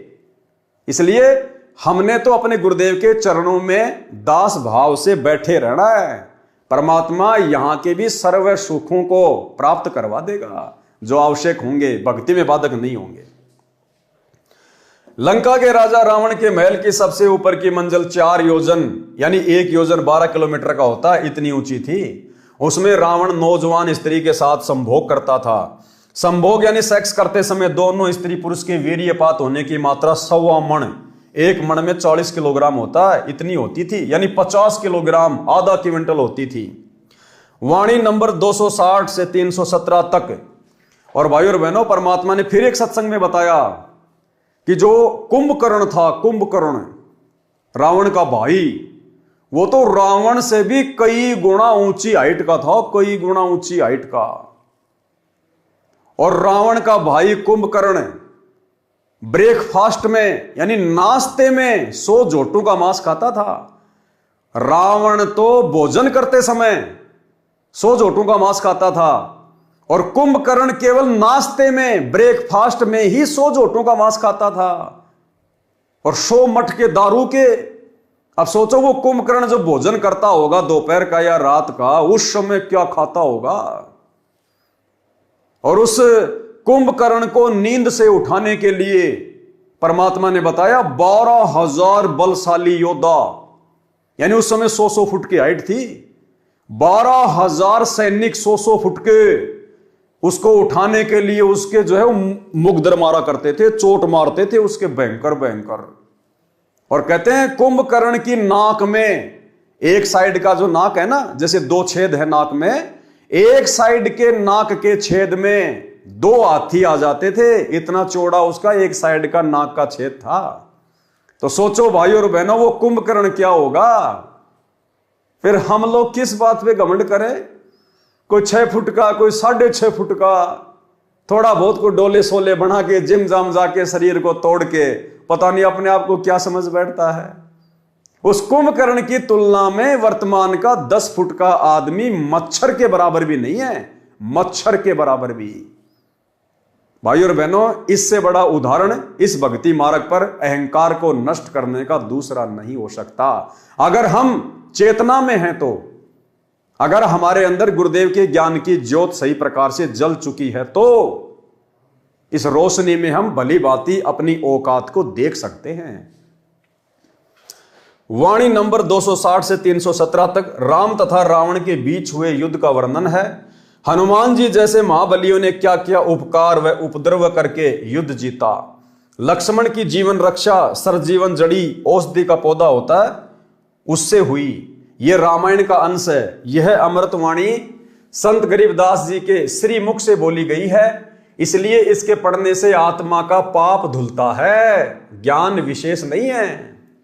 परमात्मा कहते हैं भले ज्ञान विशेष ना हो, ये बातें तुमने सुन रखी हैं राम की रावण की, लेकिन ये वाणियां महापुरुष के मुख कमल से उच्चारित हैं। गरीबदास जी के रूप में खुद हमारे पूज्य गुरुदेव भगवान थे, इनके मुख कमल से उच्चारित वाणियां हैं। और सोने पे सुहागा वर्तमान में गुरुदेव ने अपने कर कमल से लिख के दे दी हमें पवित्र मुक्ति बोध में, तो हमारे लिए तो सोने पे सुहागा। इनको पढ़ने मात्र से हम कितने पुण्य के भागी बनेंगे, आत्मा से कितना मैल कटेगा। पारक के अंक की वाणी नंबर 318 से 329। गरीब 1,80,000 असली और सकल जी नाती, मैं मंद का कलमा सरूं तबक चोद हूं दाती। गरीब कलम सकल बन राय की, जय कोई लिखवा होए, अलय बैत बानी अलख अंत न पावे कोई। गरीब पोहमी की पट्टी करे, ऊपर लिखे हरफ, सकल समुद्र की मसी करे, लख्या न जाए अलफ। गरीब अली अलय में भेद क्या, एक नूर जहूर, मोहम्मद तो मदती पर हो रहे चकनाचूर। गरीब हस्ती घोड़ा मर्द क्या, बली बजर क्यों न होए, अरस कुरस बिच ना बचे, अली तेग तत लोए। गरीब 70 कदम कट्टे कटक, जय अली फिरावे तेग, खड़ी करे आसमान को तो शब्द सुरग पर बेग। गरीब अली अलय का शेर है, सीना स्वाप शरीर, कृष्ण अली एक कली, न्यारी कला कबीर। गरीब अलय वृक्ष अली पान है, झरझर पर अनंत, कृष्ण कली दर कली है, अगम कबीरा पंथ। गरीब अली अली लो हो गए, मैं मंद पदम 50, कबीर एक का एक है, दूजा नहीं मिलावे। गरीब जबराइल जुबान परी, मैं काइल मुकट, असराफिल कबली दरे, अजाजिल ओ घट। गरीब चारु मुवक्कल रब दे, है घट घट अस्तान, जा परी रब दा तकत है, जहां आप अलय रहमान। गरीब नबी नाक में मंद मुख, मन मक्का महबूब, चिसम इसम दरगाह दिल, देखी खूब खुदी खूब। यानी ये अरबी फारसी उर्दू पता नहीं कौन कौन सी भाषाओं के शब्द हैं, क्योंकि आदरणीय गरीबदास जी ने अपने सदग्रंथ साहिब में अपनी 24,000 वाणियों में विश्व की सभी भाषाओं का समावेश किया है। विश्व के हर देश की भाषा का शब्द इन वाणियों में है, जो 24,000 वाणियां अमर ग्रंथ में है। तो पहली बात तो भाई और बहनों, आप और हमारे को यहीं पर विश्वास हो जाना चाहिए कि पूरे विश्व की भाषा को कौन जान सकता है। आज वर्तमान में पूरे विश्व की भाषाओं के समावेश युक्त इस सदग्रंथ साहिब का अनुवाद कौन कर रहा है? केवल सतगुरु रामपाल जी परमेश्वर।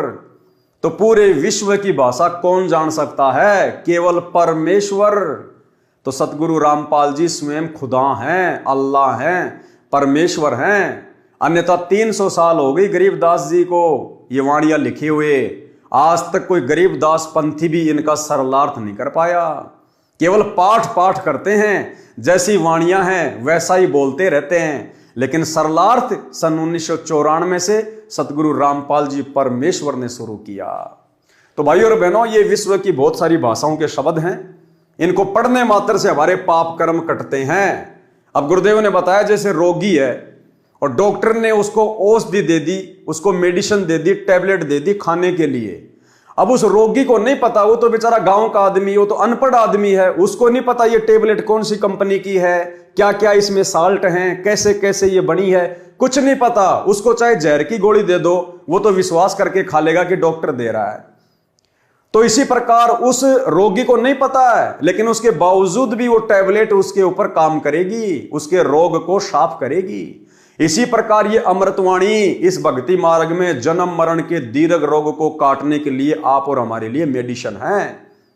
और सर्वश्रेष्ठ डॉक्टर वैद्य, आध्यात्मिक वैद्य सतगुरु रामपाल जी परमेश्वर जी के द्वारा निर्मित हैं। तो भाई और बहनों, भले हमें नहीं पता इन वाणियों का, इनकी गहराइयों का, इन संकेतों का, इन शब्दों का, लेकिन ये भक्ति रूपी मेडिसिन खाने मात्र से हमारे पाप कर्म कटेंगे। तो क्या किया परमात्मा ने सरलार्थ? वाणियों में मुसलमान धर्म का आंशिक वर्णन है। अली नाम का मुसलमान पूर्व जन्म की भक्ति के कारण सिद्धि शक्ति युक्त था। यानी भाई और बहनों, गुरुदेव भगवान ने बताया कि हजरत मोहम्मद जी की आजीवन जो रक्षा हुई, वो रक्षा हजरत मोहम्मद जी के पुण्यों के कारण, जिस समय हजरत मोहम्मद जी परमात्मा की शरण में आए, उनको प्रथम मंत्र दिया गया। उसके बाद एक अली नाम का मुसलमान, एक प्रकार से गण, कबीर परमेश्वर सतगुरु रामपाल जी भगवान ने हजरत मोहम्मद की रक्षा के लिए छोड़ा हुआ था। तो हर मुसीबत में हजरत मोहम्मद की रक्षा वो अली किया करता था। और वो कितना सिद्धि युक्त था, कितना शक्तिशाली था, परमेश्वर क्या बता रहे हैं। और फिर उस अली नाम के मुसलमान की तुलना में कबीर परमेश्वर कितने समर्थ हैं, कितने शक्तिशाली हैं, उसका भी जिक्र किया है। वाणियों में मुसलमान धर्म का आंशिक वर्णन है।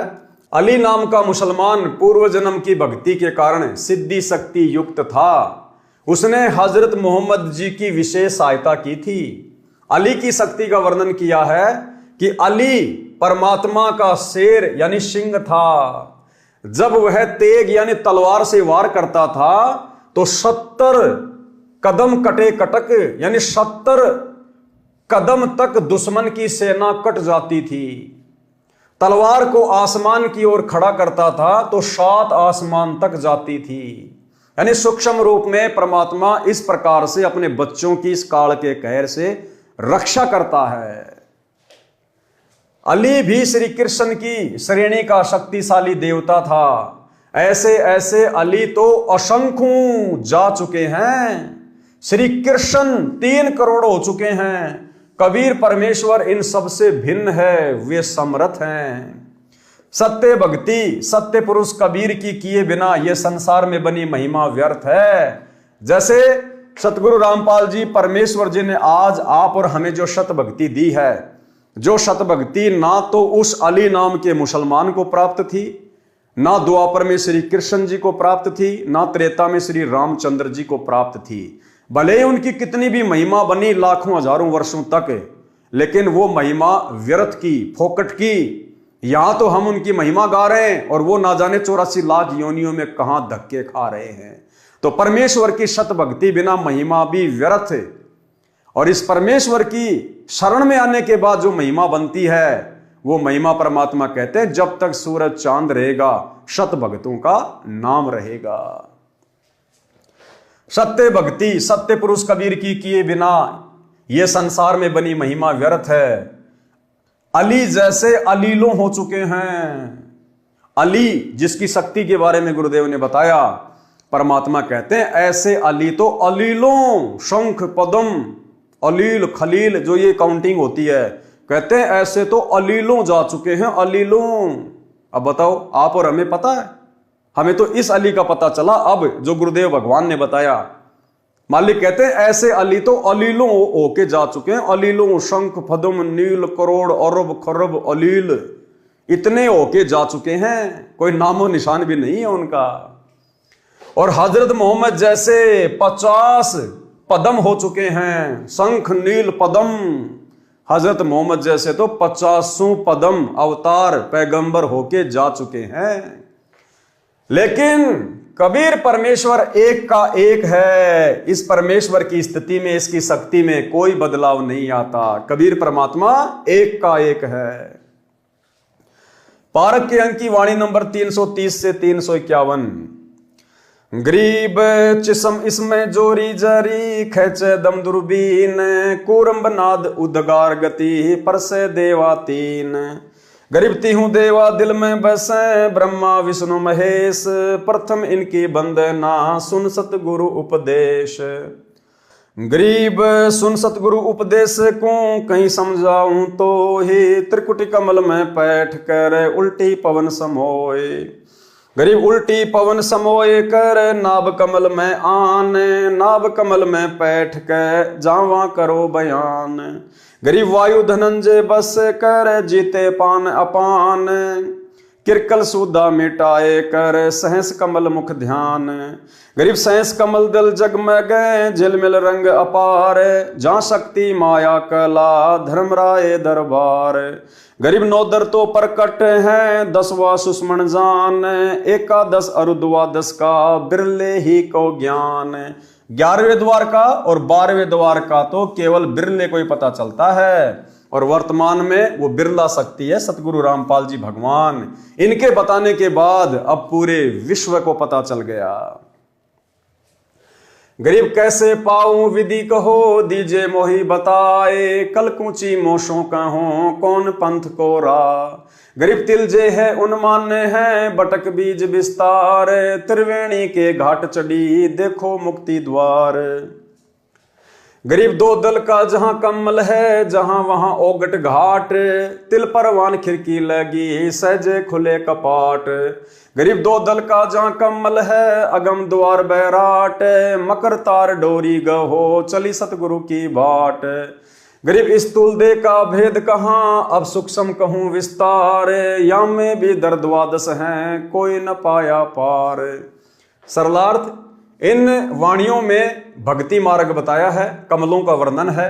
संत गरीबदास जी ने पाठ करने यानी ग्रंथ को पढ़ते समय पाठी के लिए रह रहकर प्रत्येक विषय को दोहराया है ताकि याद बनी रहे।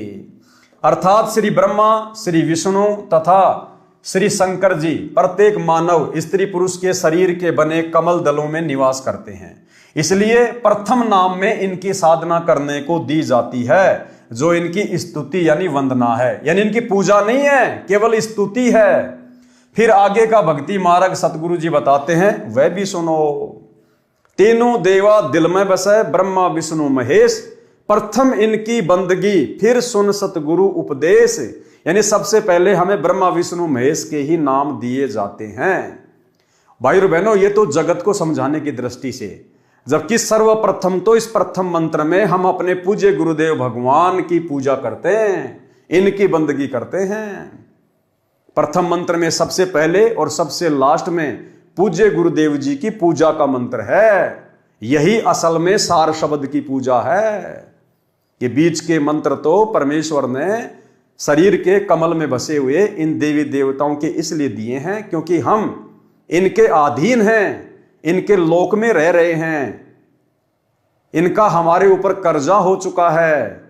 हम यहां जो इस पृथ्वी पर अन्न उपजा रहे हैं, काजू किशमिश सेव संतरे खा रहे हैं, अन्न खा रहे हैं, हवा ले रहे हैं, सूर्य का प्रकाश ले रहे हैं, ये इस काल में तपस्या करके परमात्मा से प्राप्त किए हुए हैं, और यहां मैनेजर बना दिया ब्रह्मा विष्णु महेश को।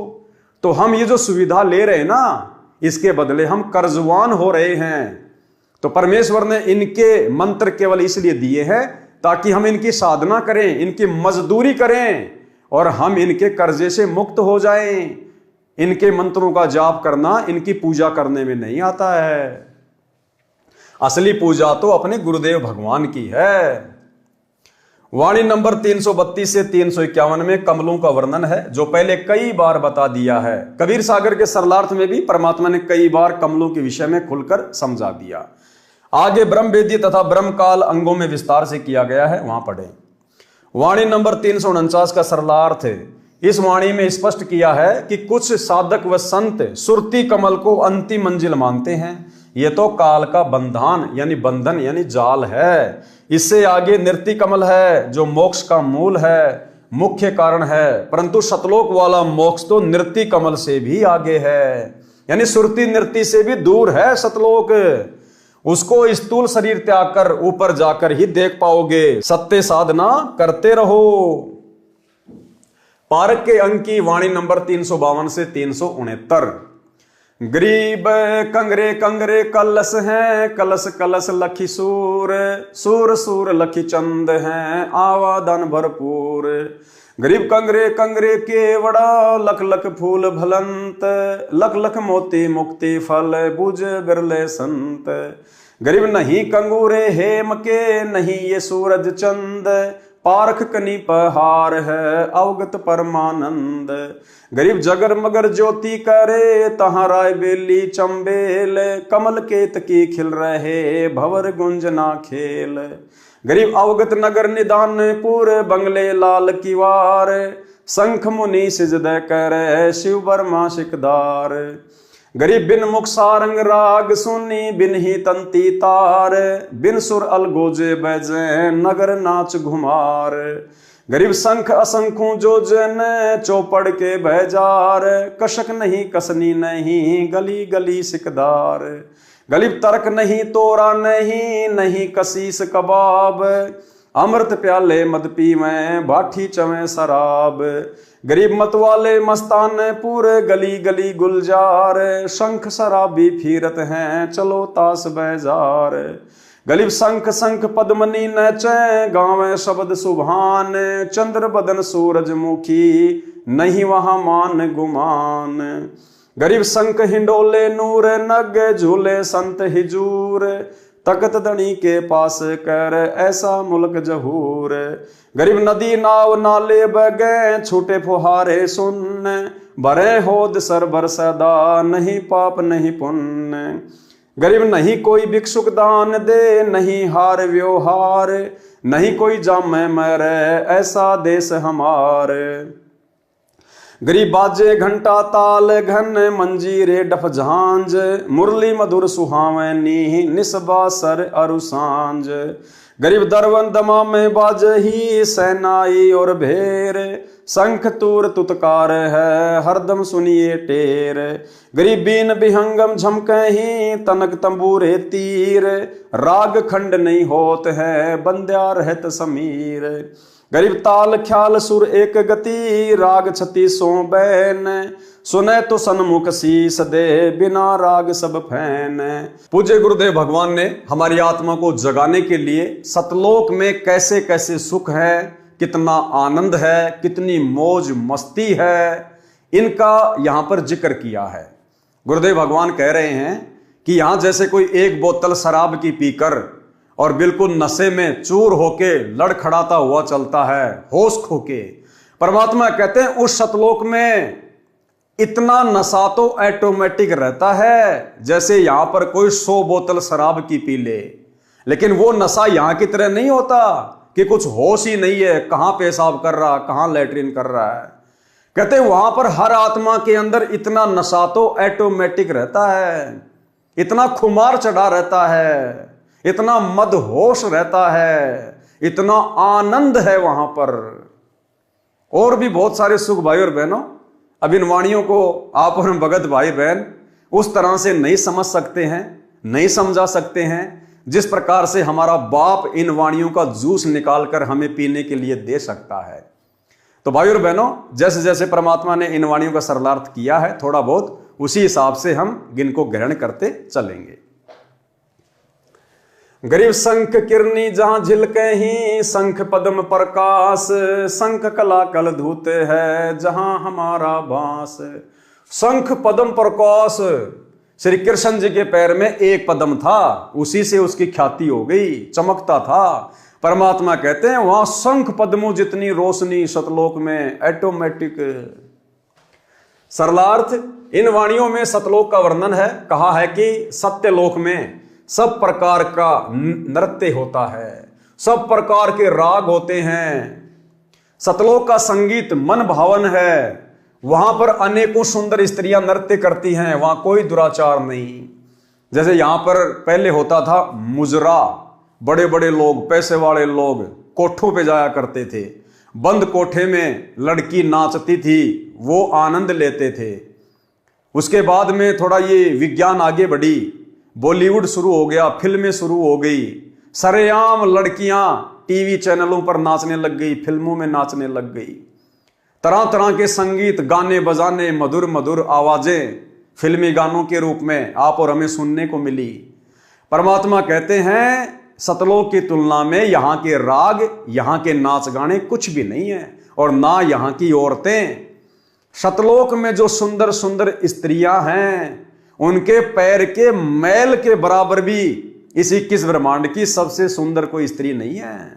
फिर पृथ्वी लोक की ये छोटी मोटी 4-5 फुट की स्त्रियों की तो भाई और बहनों बिसात ही क्या है। तो परमात्मा कहते हैं वहां पर शंखों स्त्रियां नृत्य करती हैं, नाचती हैं, मन भावना संगीत है। अगर वो संगीत यहां पर आप और हम आत्माओं को सुना दिया जाए, भाई और बहनों, हम जीना छोड़ देंगे, हम शरीर त्याग देंगे। ये आत्मा फिर शरीर में रह नहीं सकती, बेचैन हो जाएगी। जिस प्रकार धर्मदास जी सतलोक गए, वहां के ठाठ बाट देखे तो रोने लग गया कि मोहे ना भेजो भगवान हमसे बिगड़ी है, मोहे राख लियो भगवान हमसे बिगड़ी है। कि परमात्मा वो तो बहुत गंदा लोक है यहां की तुलना में, अब मुझे नीचे ना भेजो। तो भाई और बहनों, अगर वो संगीत और वो सुंदरता यदि परमात्मा हमें एक बार जरा सी झलक दे दे, हम यहां पर पागल हो जाएं, पागल, हम जी नहीं सकते यहां पर। अरे लड़का लड़की आपस में प्रेम कर लेते हैं युवा अवस्था में, और वो लड़का लड़की आपस में इतने पागल हो जाते हैं इस हाड़ मांस के शरीर में विषय वासनाओं को लेकर, अपने जन्मदाता मां बाप तक को छोड़ देते हैं, उनको ठोकर तक मार देते हैं।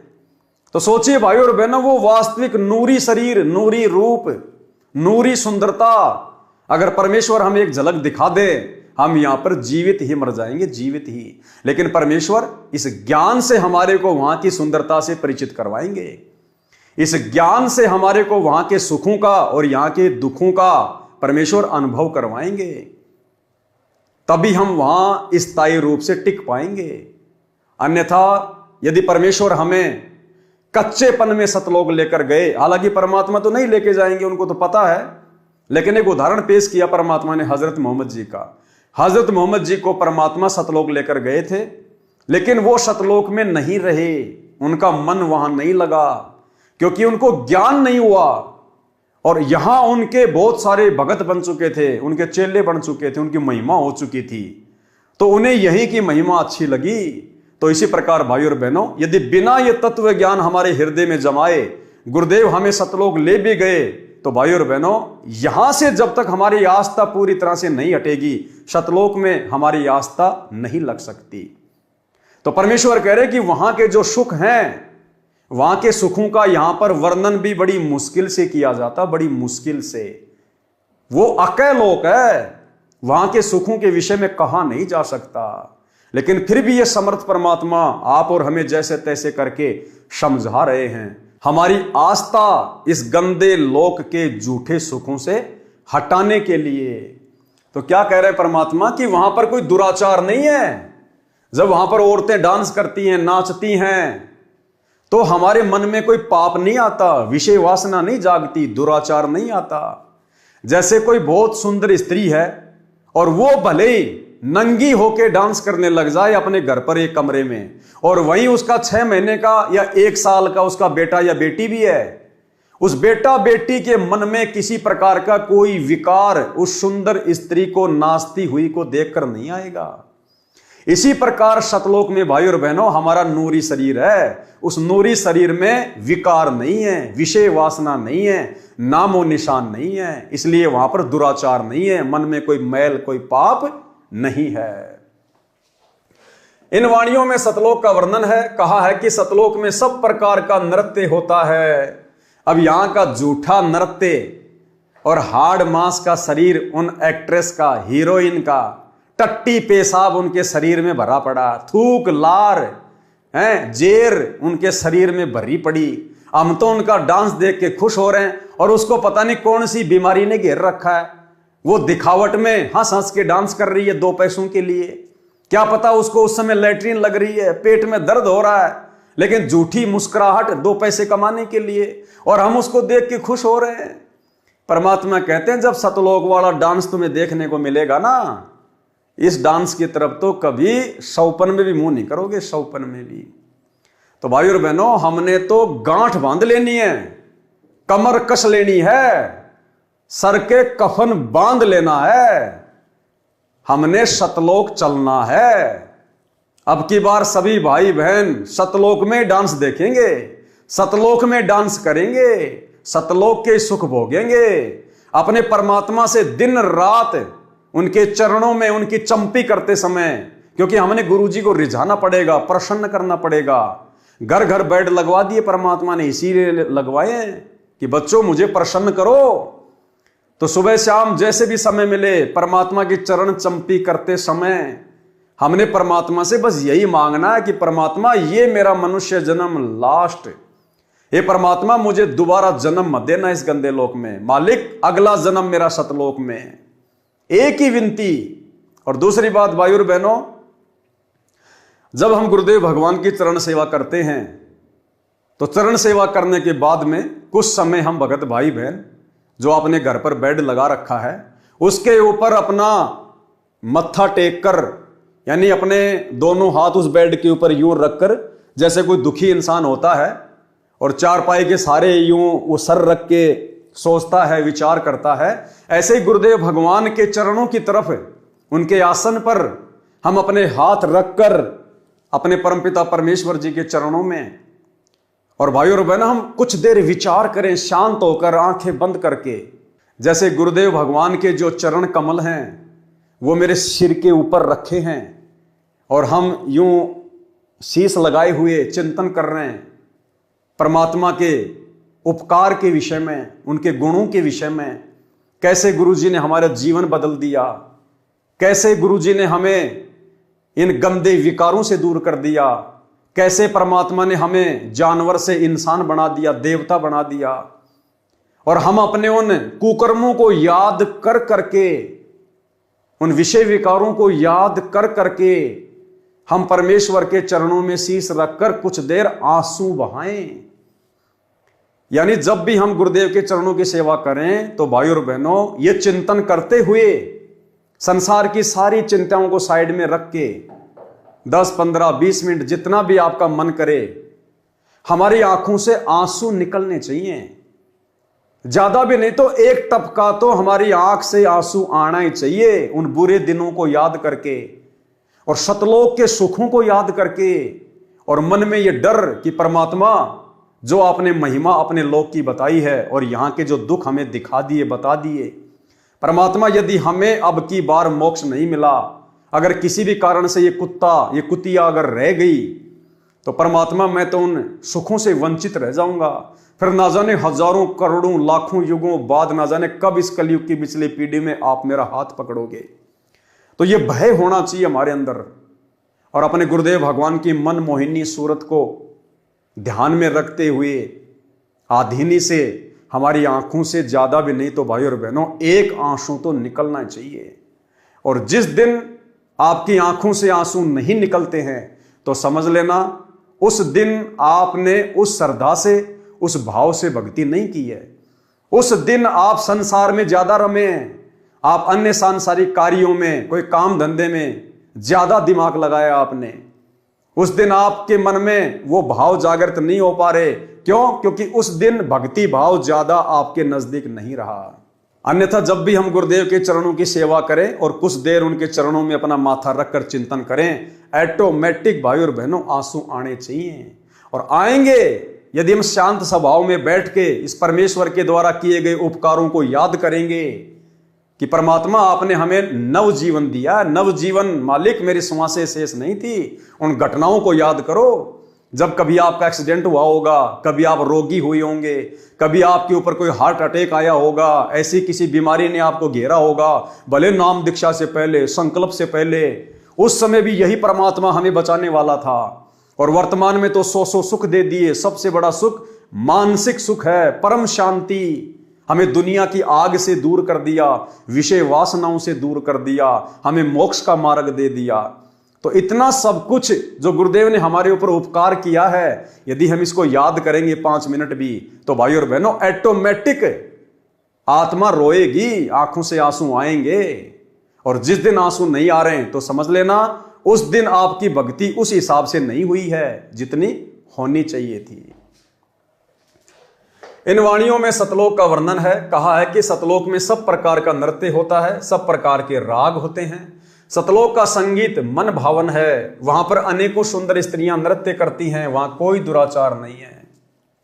सतलोक में कोई निर्धन नहीं है, न कोई भीख मांगने वाला है, न कोई दान देने वाला, वहां न कोई संसार की तरह व्यवहार करने वाला है। वहां पर परमात्मा के भंडारे से सबको खाने को मिलता है, वहां कोई जन्मता मरता नहीं। हमारा सतलोक ऐसा स्वच्छ देश है। वाणी नंबर 370 से 375 में बताया है कि जैसे श्री रामचंद्र जी अपनी भक्ति की शक्ति से अयोध्या नगरी के सब व्यक्तियों को स्वर्ग ले गए, जो संख्या में 10 लाख थे। राजा जनक जी नरक में पड़े 12 करोड़ जीवों को स्वर्ग ले गए। इनमें स्पष्ट किया है कि काल के लोक में दुख सुख कहर मेहर सब कर्मों के अनुसार चलता है। जन्म मृत्यु भी सदा रहती है, स्वर्ग नरक का चक्कर भी सदा रहता है। परंतु कबीर परमेश्वर की भक्ति से जन्म मरण सदा के लिए समाप्त हो जाता है। राजा जनक वाला जीव स्वर्ग समय भोगकर पुण्य समाप्त करके श्री नानक रूप में जन्मा। परमात्मा कबीर जी ने उसका जन्म मरण समाप्त किया। श्री दादू दास जी का जन्म मरण सदा के लिए समाप्त किया। श्री राम जी अयोध्या को स्वर्ग ले गए, स्वयं श्री कृष्ण जी रूप पुनर्जन्म में आए। राजा जनक 12 करोड़ को स्वर्ग ले गए, स्वयं श्री नानक जी के रूप में जन्म लिया।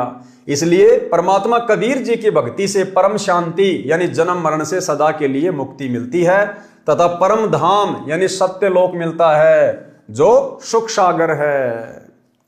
परमात्मा कबीर जी का कलयुग में प्रकट होने का प्रकरण पारक के अंक की वाणी नंबर 376 से 380।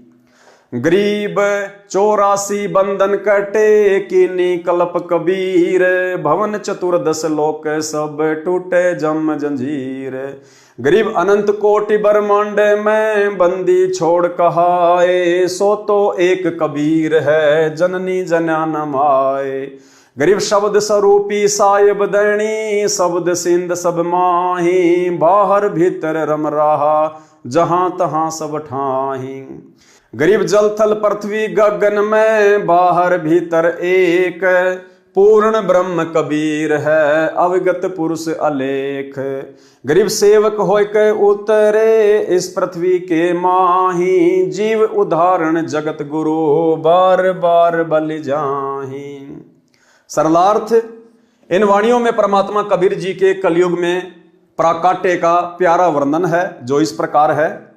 वाणी नंबर 376 से 380 में परमात्मा कबीर जी की महिमा का वर्णन है। किसकी? परमात्मा कबीर जी की महिमा का वर्णन है।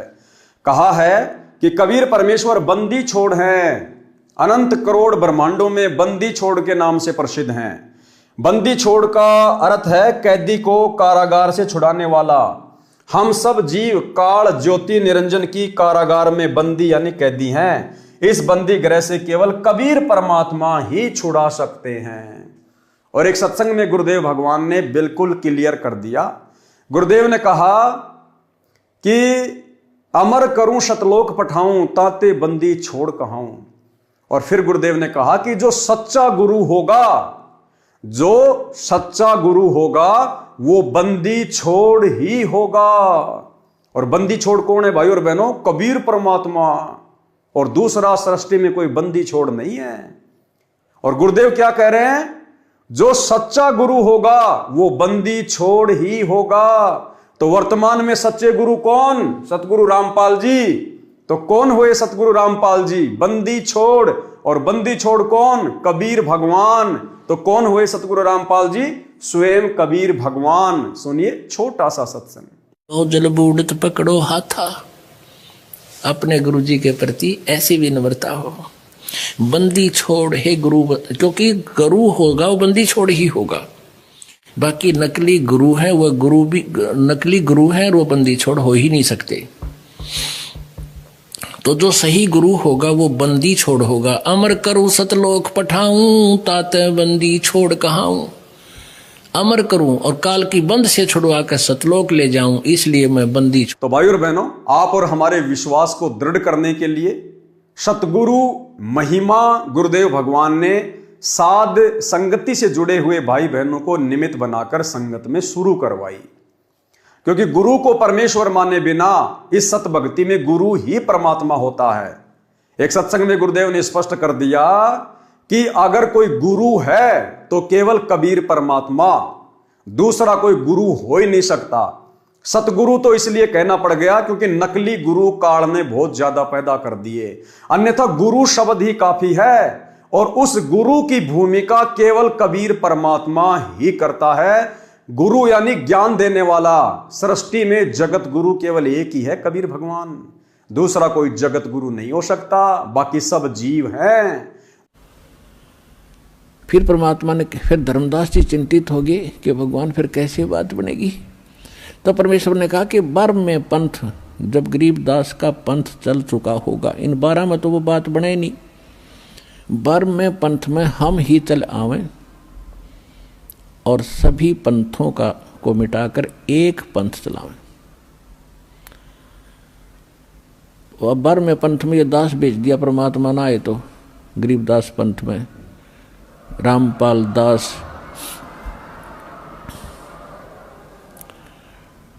तो कबीर साहब ने कहा है कि पुरुष और गुरु सतगुरु में जो मेरा सच्चा गुरु होगा उसमें कोई भेद ना जानना, समकर जाने। मम संत मुझे जान मेरा ही स्वरूपम। परमात्मा ने कहा है मम संत, मेरे संत को मुझे ही जान, मेरा ही स्वरूपम। तो गुरु और सतगुरु, गुरु परमात्मा, सतगुरु परमात्मा स्वयं होते हैं, सतगुरु कहो चाहे गुरु कहो। और फिर पृथ्वी पर वही सतगुरु होता है जो उसका कृपा पात्र और या वो स्वयं ही आते हैं। तो अब कहने का भाव यह है कि इस 21 ब्रह्मांड में इस दास के अतिरिक्त इस पृथ्वी पर छोड़ कहीं गुरु नहीं है इस मार्ग के जानने वाला वर्तमान में।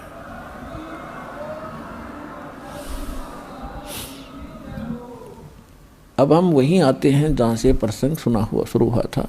तो आज जो जगत गुरु की भूमिका कर रहे हैं, जो गुरु की भूमिका कर रहे हैं, सतगुरु की भूमिका कर रहे हैं, तत्वदर्शी संत की भूमिका कर रहे हैं, कौन? सतगुरु रामपाल जी परमेश्वर। तो इनके अलावा, हमारे पूज्य गुरुदेव के अलावा दूसरा कोई भगवान नहीं, कोई कबीर नहीं। ये बात जितनी जल्दी हमारे दिलो दिमाग में बैठ जाए हमारा भला, अन्यथा भाई और बहनों ये कलयुग की बिचली पीढ़ी भी हमारी व्यर्थ ही जाएगी। तो भाई और बहनों, आज के वीडियो में केवल इतना ही। गुरुदेव के आशीर्वाद से कल रात्रि 8 बजे सभी भाई बहन फिर से लाइव जुड़िए। तब तक सतगुरुदेव भगवान आप और हमें आज्ञा दें, इजाजत दें, आशीर्वाद दें। बंदी छोड़ सतगुरु रामपाल जी भगवान की जय हो।